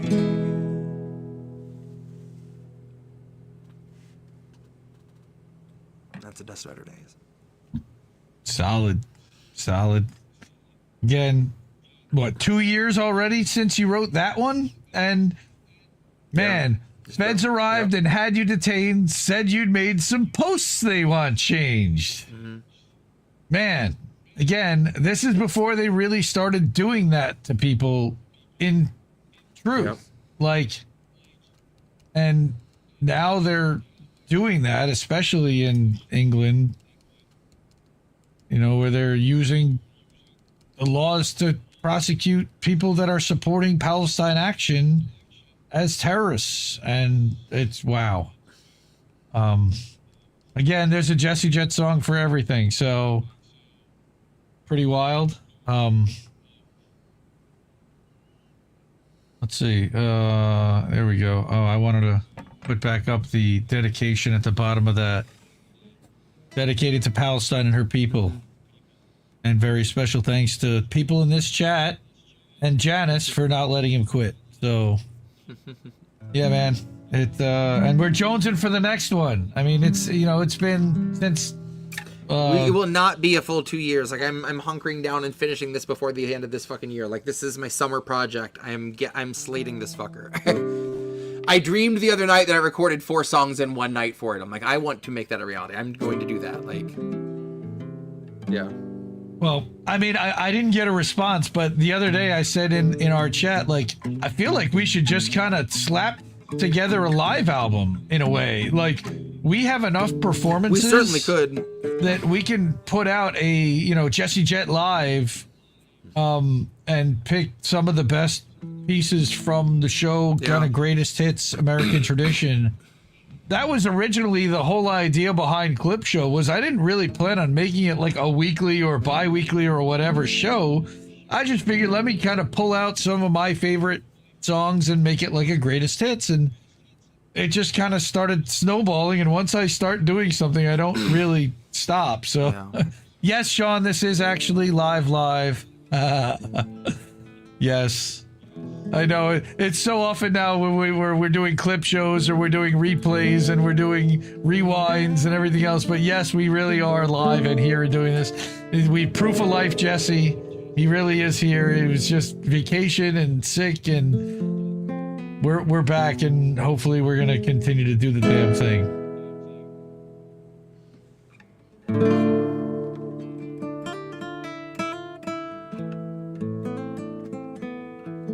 Oh, we're going backwards, huh? Okay.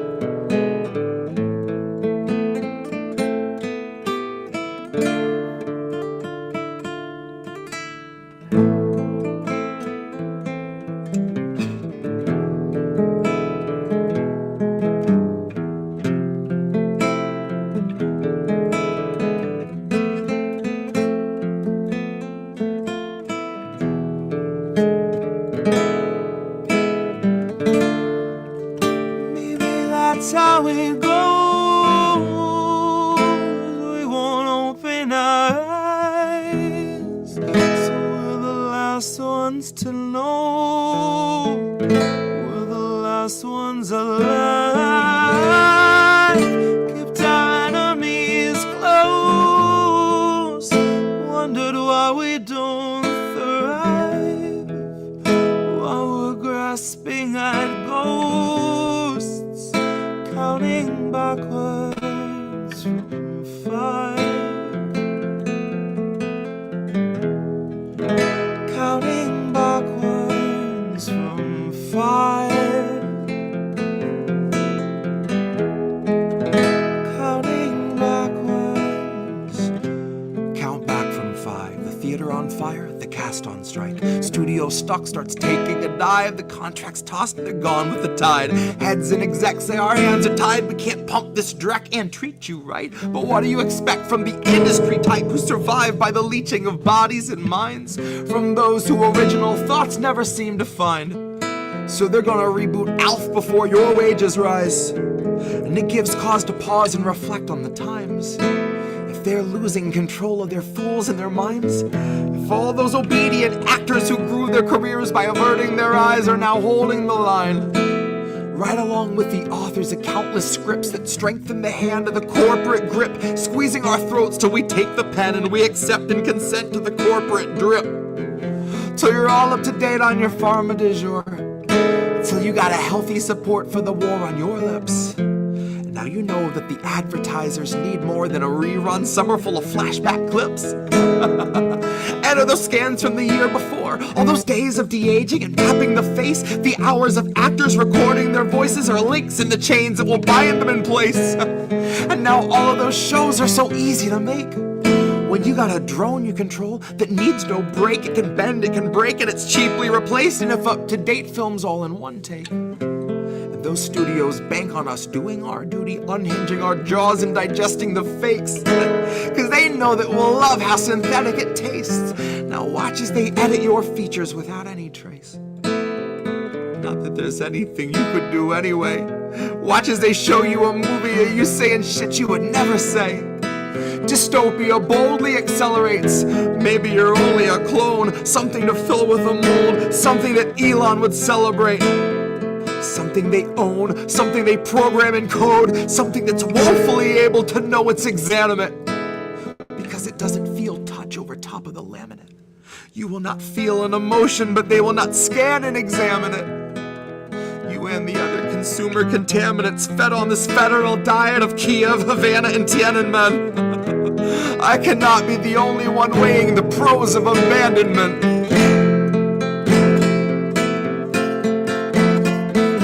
Be the only one weighing the pros of abandonment. Who are these people? Where do you think we'd go? Love, there's nowhere to lie. I guess it's not who you know, more it's what you can hide. Like we're chained to the floor, they're streaming us live while we're watching the war, counting backwards from 5. Counting backwards from 5. Counting backwards from 5.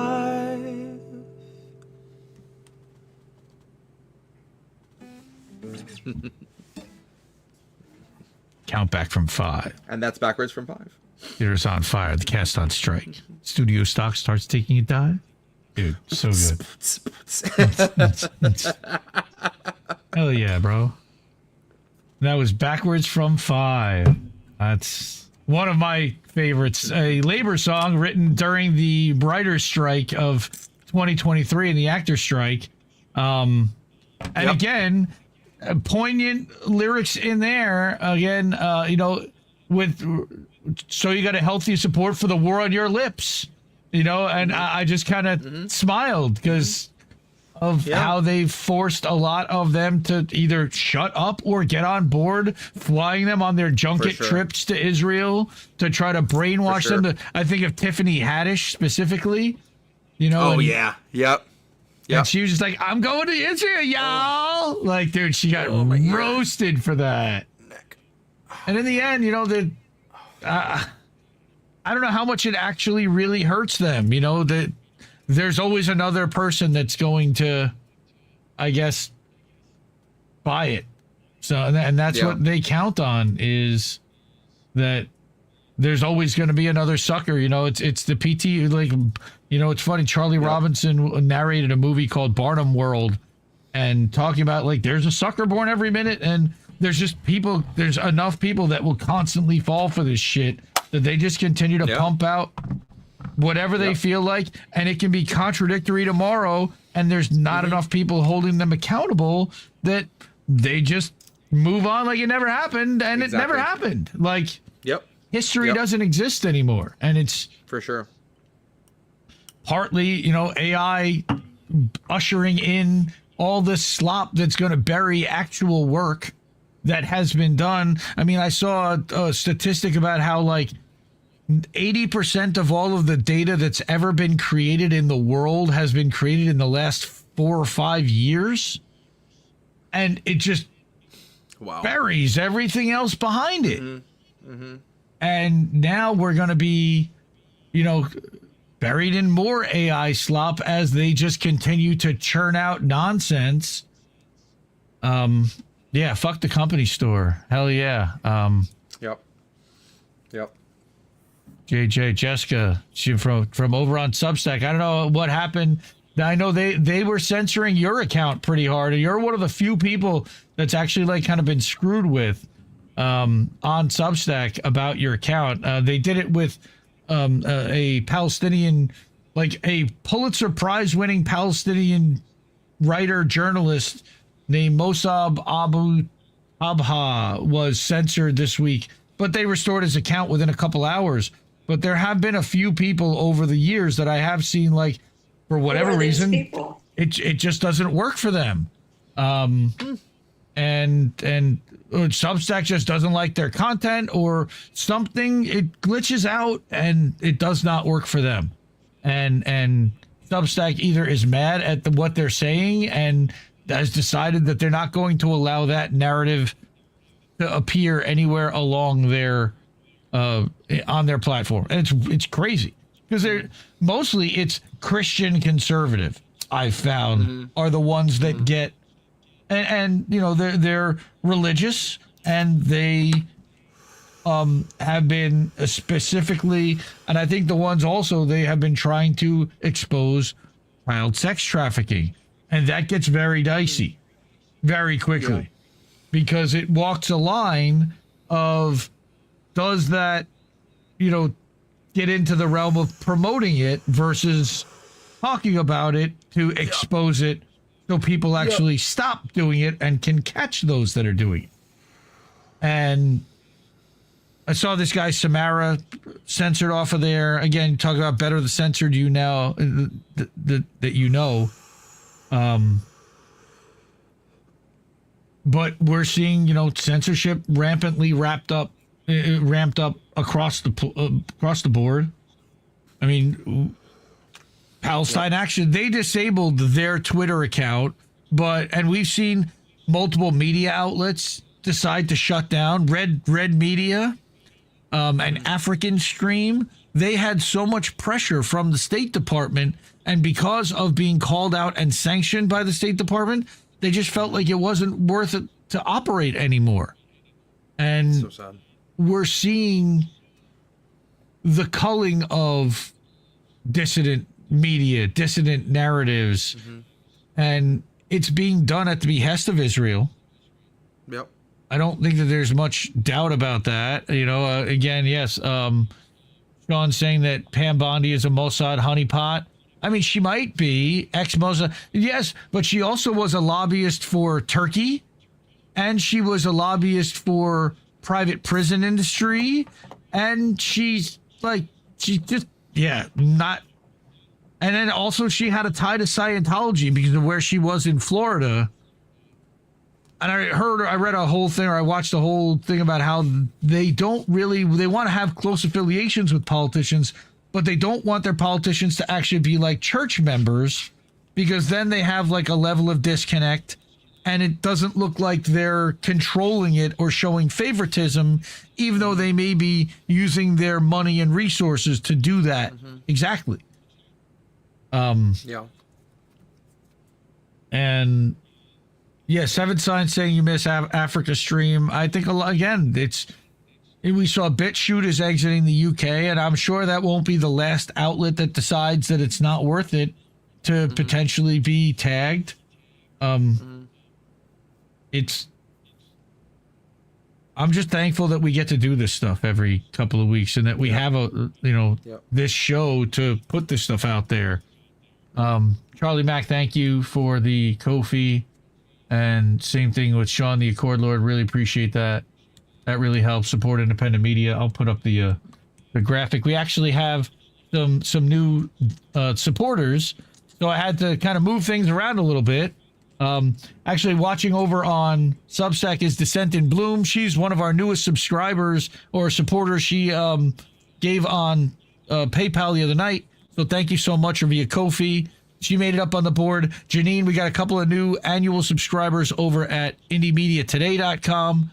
So this is still growing, and you can join this list. All you have to do is throw a couple of bucks to INN. You can do that via Cash App, doing $, Indie News Network, or ko-fi.com/Indie News Network, or paypal.me/Indie News Network, or you can go to our website. IndieNewsNow.com is a news website that I had built that showcases a lot of different independent media personalities, but also all the INN stuff. And there's a watch live tab and page on there where you can watch and keep the media free, donate. And of course, at the Substacks, that's IndieMediaToday.com is mine, and INN Newsletter, where we are actually live right now, INNNewsletter.com.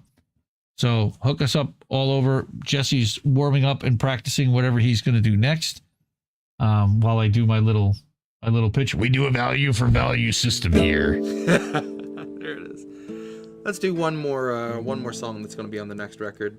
Sweet. And shout out to Greg, to Crab, for his cover that I got to do a solo on. Did a little System of a Downy classical guitar solo on his punk cover of this song. This is Outsource.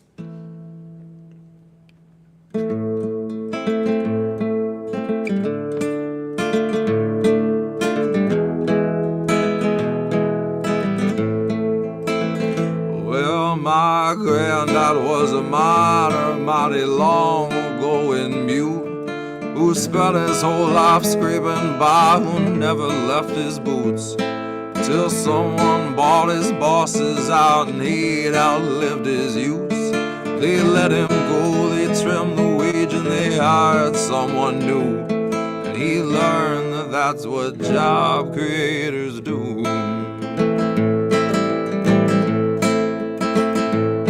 Now walking through the heart of town, I see my daddy's shop. He shut down when the superstore got putting down the block. He didn't have a lot of choice to work there all the same, for half of what he made when he had something to his name. He told me that's the way it is, that's business through and through. And he told me that's what job creators do.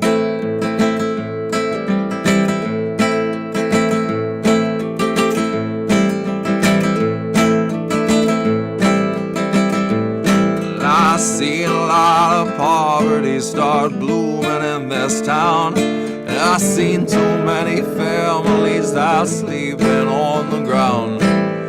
When I offered help, I got harassed by Sheriff Brown, as he grit that kind of grin that said, I'd love to put you down, but if I owned a mine and I enslaved them for a crew, I bet he'd call me a job creator too.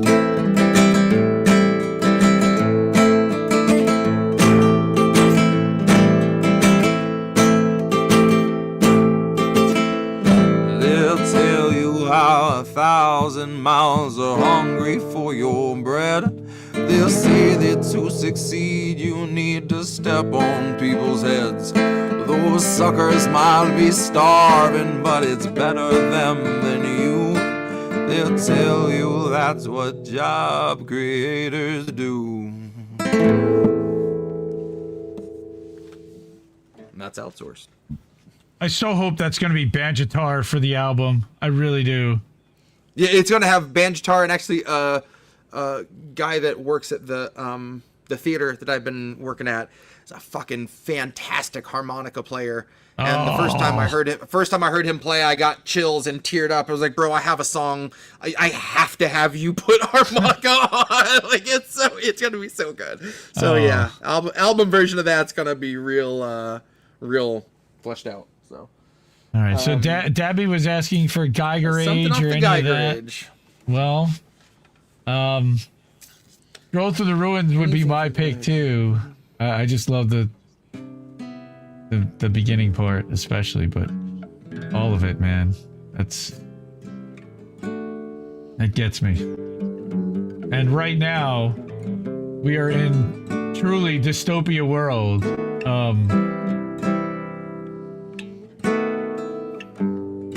So for those who don't know, I'll do a little setup. Oh, go ahead. Yeah, go. No. What the hell? I was gonna set it up and be like the Geiger Age was a rockabilly album that's on Bandcamp, only on Bandcamp, that is like a 5-song album that imagines what would have happened after a nuclear war, basically, right? Yep. So this is the first song, which is A Stroll Through the Ruins, is how it starts. And that's right. Dude, I just love this album, I really do.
Such a heavy bomb and the humid air of rotted wood. Wish I could clear the smoke and so you clown.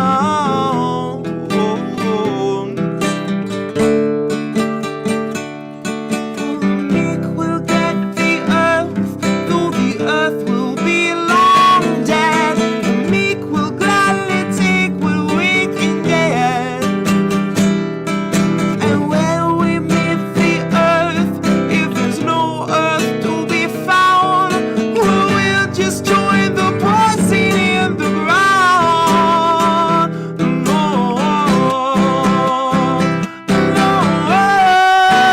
the poison in the ground. The poison in the ground. The poison in the ground. The poison in the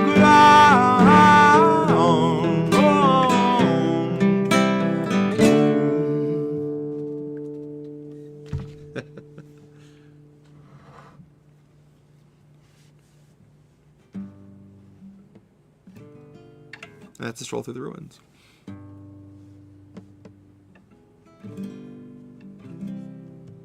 I think you're muted. Fuck, what the hell? I hit that again. That's A Stroll Through the Ruins. I said I wasn't gonna stop you if you were gonna do another one, so by all means.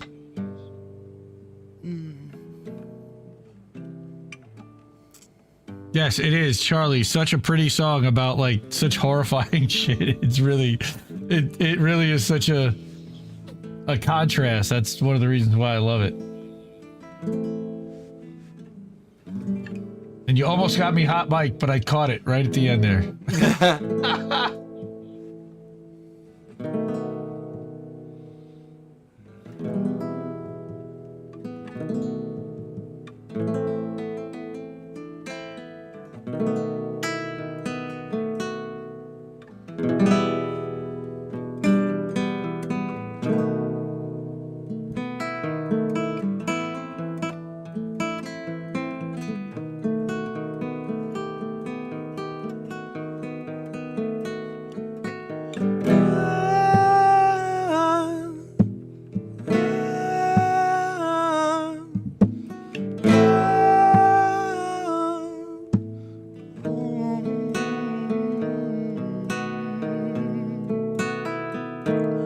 Well, my neck was a little straighter.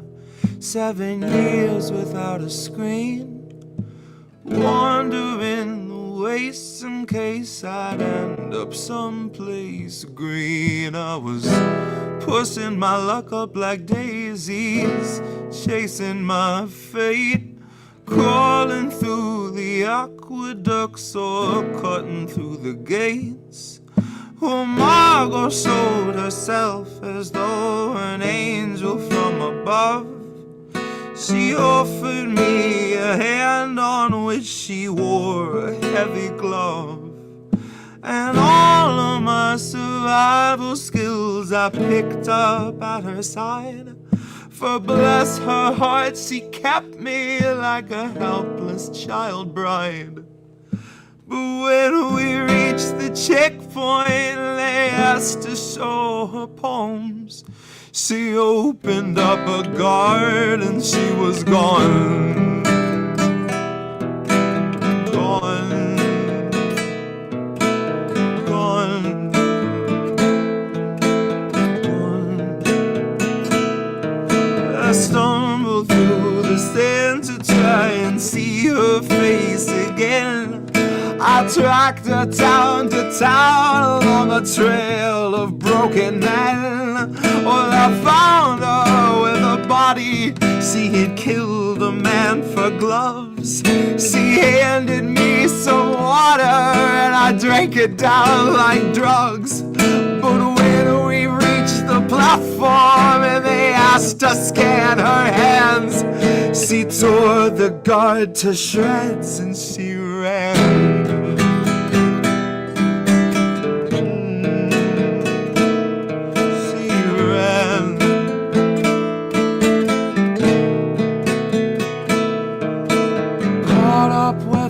Quickly, but I'm stuck with what I saw.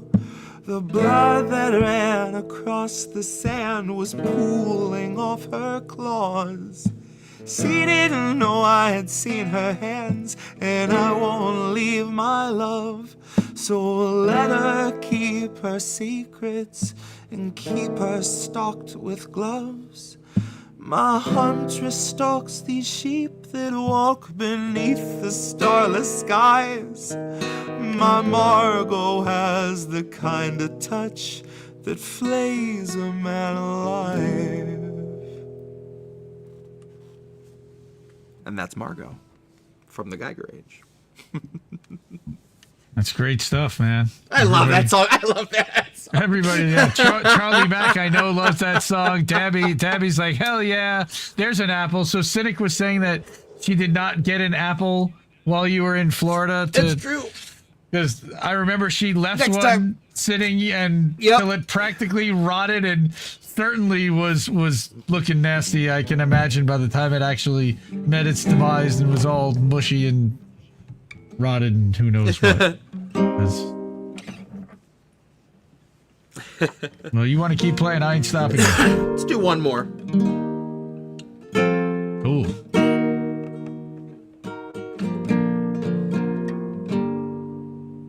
Let me tune that one string up. That's a little off.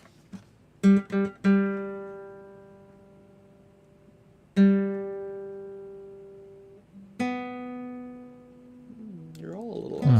Mickey Adams is here. Jacqueline Jack is here. A lot of fam here.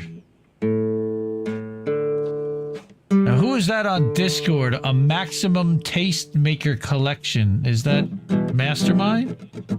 Oh no, that's Jacqueline. Oh, that's Jackie. Okay, I see. Sweet. She's in the Discord now.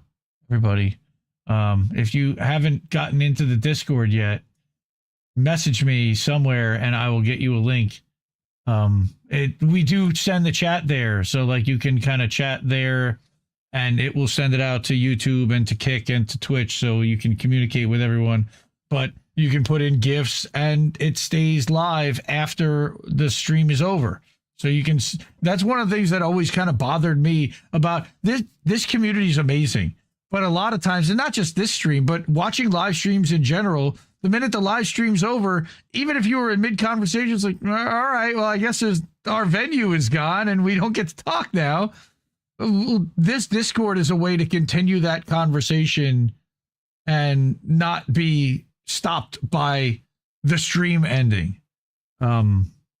So yeah, by all means, if you want to continue hanging out with people in chat, most of the people here are actually in the server now.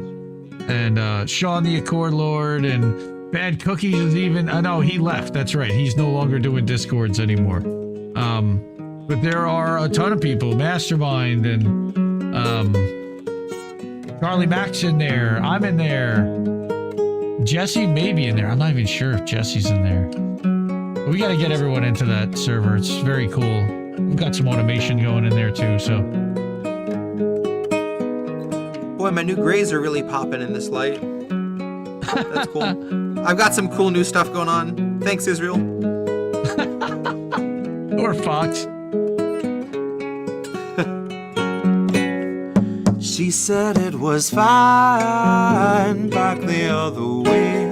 I wish I could have stayed behind, but maybe it was time for our luck to change, and I might have to wait a while. She said travel is difficult, you can't go home, and trust me, you don't really wanna go. But somehow I had the feeling I'd have sold my soul just for one more minute there alone. To think I'd walk out the door and see the grass still grows, walk into the stream and feel the flow. But somehow I had the feeling I just can't go home. La, la, la, la.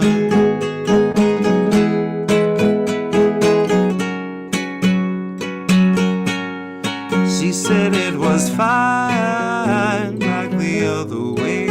I wish I could have stayed behind, but maybe it was time for our luck to change. I might have to wait a while. She said travel is difficult, you can't go home, and trust me, you don't really wanna go. But meantime, I had this feeling I'd have sold my soul just for one more minute there alone. To think I'd walk out the door and see the grass still grows, walk into the stream and feel the flow. But somehow I have the feeling I just can't go home. La la la la. I have this feeling I just can't go home. La la la la. I have this feeling I just can't go home.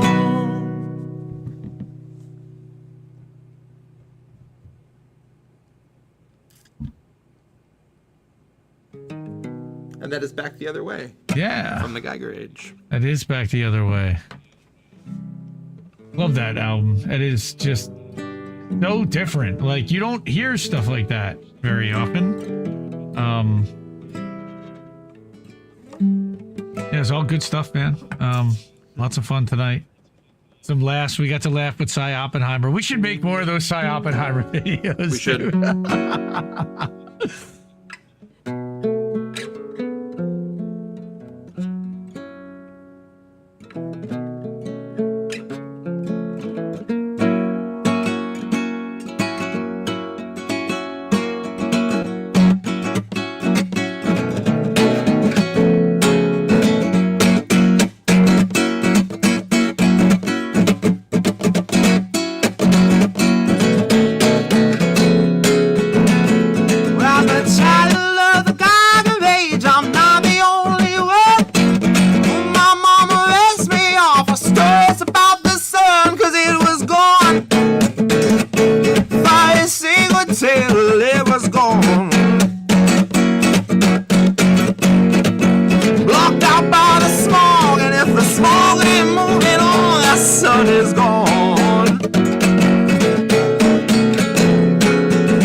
Fun fact, if I ever play that at a gig, like if Jess and I are playing a gig, sometimes she'll go to the bathroom and go get a drink, and I'll pull that song out. And if she makes it back in time, as soon as I do the ooh, she'll come up to me and she'll go, Chappelle Show, in my ear, and it always cracks me up. Like, I can't, and now, even when she's not around, I hear that in my head, and I just lose it. Let's start the show. That's beautiful. That is beautiful. God, so great. All right, so yeah. All right, I think that's about it, folks. It's 12:13. It's after midnight. We go sell out of shoes after midnight, right? That was the Al Bundy thing. Oh, goddamn! Fun fact: tomorrow I am getting shitty on a foot-long chili dog. I'm really excited about. You're going for the glizzies. A hot dog. Oh, I'm going just to glizzy heaven tomorrow. There's a place in town called D-Dogs, and it's just this little hot dog joint, and they have absolute banger hot dogs. And Fox has never been, so we're going to experience the D-Dogs magic tomorrow. And they have a hot dog covered in oven-baked macaroni and cheese that I think he's going for. They have a really killer in-house coleslaw. Their potato salad slaps. It's now how do they deep fry them or boil them? How do they prepare them? Like, what's the? It's a flat top. Oh, nice. Yeah, okay. They're grilling them. Yeah. Griddle. Okay, that's cool. Because like there's a place nearby where they deep fry them, so they're like crispy on the outside, and dude, they're so good. And there's a place. It's called in New Jersey. It's called 1950 Originals. I know the guy that founded this thing because he had a hot dog place right by where I used to live a long time ago, and just kind of stayed in touch. And amazing, like he built this whole concept, and it looks like you walk in, it's all black and white. It looks like the place like drawn in Sharpie marker, like all like the little gaps in the floor look like it's like the black and white. You're stepping into an AHA cartoon, like Take On Me. That's awesome. Dude, it's so cool. Like even the soda machine is drawn to look like a soda machine, but you have to actually ask for a fountain soda behind the scenes. But crazy restaurant. 1950 Originals. If you ever anyone wants to look it up, it's a cool little experience. And they even had like NBC come in and do a little vignette on them. Very cool stuff. Nice. All right, we're doing one more, Andy. Oh, we're doing one. Fuck it, we're doing one more. We're gonna pull one out of the bag. We're gonna do an encore. Nice. Bring up Powerless, please. Oh, okay. So this is good. Descent in Bloom has been listening, by the way, over on Substack. She said, Jesus, I was not expecting the tempo for Geiger Age. The change. Because it's been kind of chill and toned down. I slowed right. So talking about coleslaw on pulled pork, obviously I love. There's a place near me that will do, fried egg addition to any sandwich. Well, they have a pulled pork and coleslaw sandwich. I put a fried egg on that fucker, and I could have just... Pulled pork, fried egg. That's last meal kind of sandwich territory. So. Okay. All right. I'm queued up here. One more time. This is Powerless, everyone. This is the last song on the Grift. So yeah.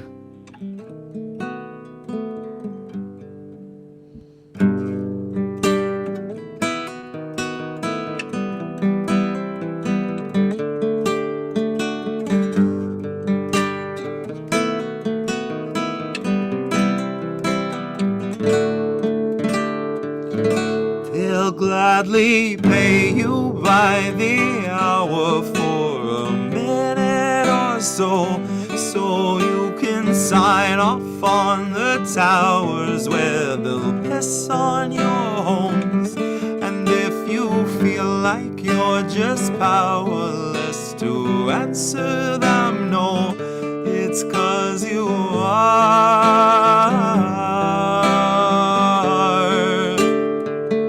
They'll gladly pay you by the hour for a minute or so, so you can sign off on the towers where they'll piss on your homes. And if you feel like you're just powerless to answer them no, it's 'cause you are.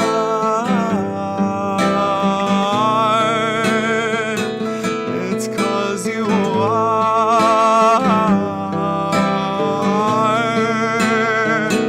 They'll gladly stagnate a living wage, snap the chains and bury it. Labor slaves in rusty cages dragged behind a chariot, led by Mr. Racial Jungle Joseph R. Iscariot, fighting over scraps as they barrage us all with variants and BuzzFeed clickbait, straight until we're paralyzed, trying to distract us from the concentration camps that Joe and Soried clothes and only chose to amplify, where they keep 50-something kids in cages made for 5 to occupy. And no, she never saw the camps, but Harris swore they're paradise. Told us the facilities were safe, and that right down to the women, they are regularly sterilized. She throws her head back and she proceeds to laugh, this sort of heartless cackle you'd expect from someone working steadfastly on behalf of the virus and this Congress full of parasites. And where was I? I was busy cashing every blue check, demonstrating plainly all the narratives expected from the verified. I was busy breeding verbal leeches by the terabyte. Train them to exsanguinate the wealthy while they sleep at night. Bleed the oil barons dry and barren, say they showed us how to share and now we share alike. Tell them I contracted rabies from a feral mic, and now I'm just another species losing sleep to noise pollution and these glaring lights. Forced to change its habits and adapt to just survive. But it's safe to say that some of us are thriving in the moment, throwing shit on presidential homes beneath the Paris skies. So if you feel like you're just powerless, I guess you bought the lie. But I can tell they're petrified of our collective might, 'cause I can hear those gentrifiers weeping at the sight of our collective rights. And I only can imagine the intensifying fear of knowing revolution's near, and all that's left to do is simply wallow in the thick anticipation of a rabid bite. Well, baby, one day you can ask your leaders just what that was like before you grab a slice. So if you think you're powerless, allow me now to change your mind. Oh, sweetie, if you think you're powerless, allow me now to change your mind. You see, they'll pay you hourly tax them each apart, build a shiny tower out of loopholes and cards, where they'll tell you that you're powerless to keep you in the dark, because you aren't, because we aren't. You see, they'll pay you hourly, tax them each apart, and let you build the shining tower out of loopholes and cards, where they'll tell you that you're powerless to keep you in the dark, because you aren't, because we aren't.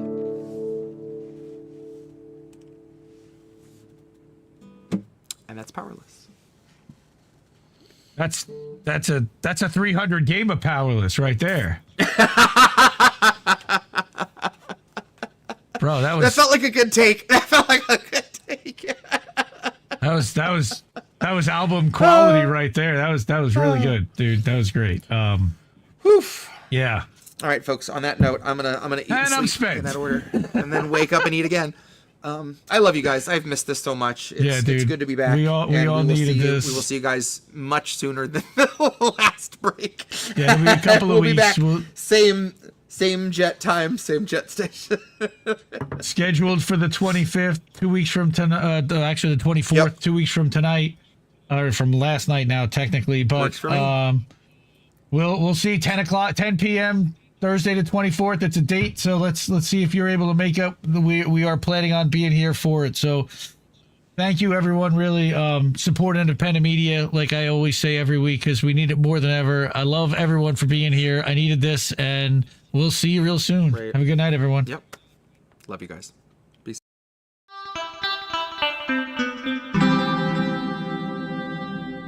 Who are these people?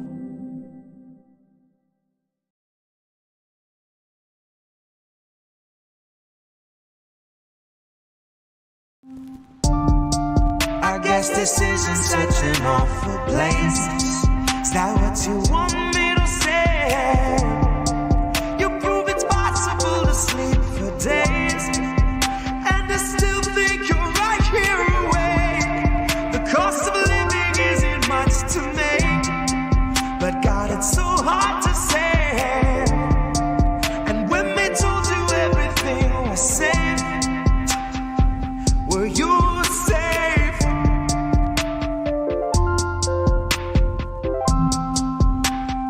Were you safe?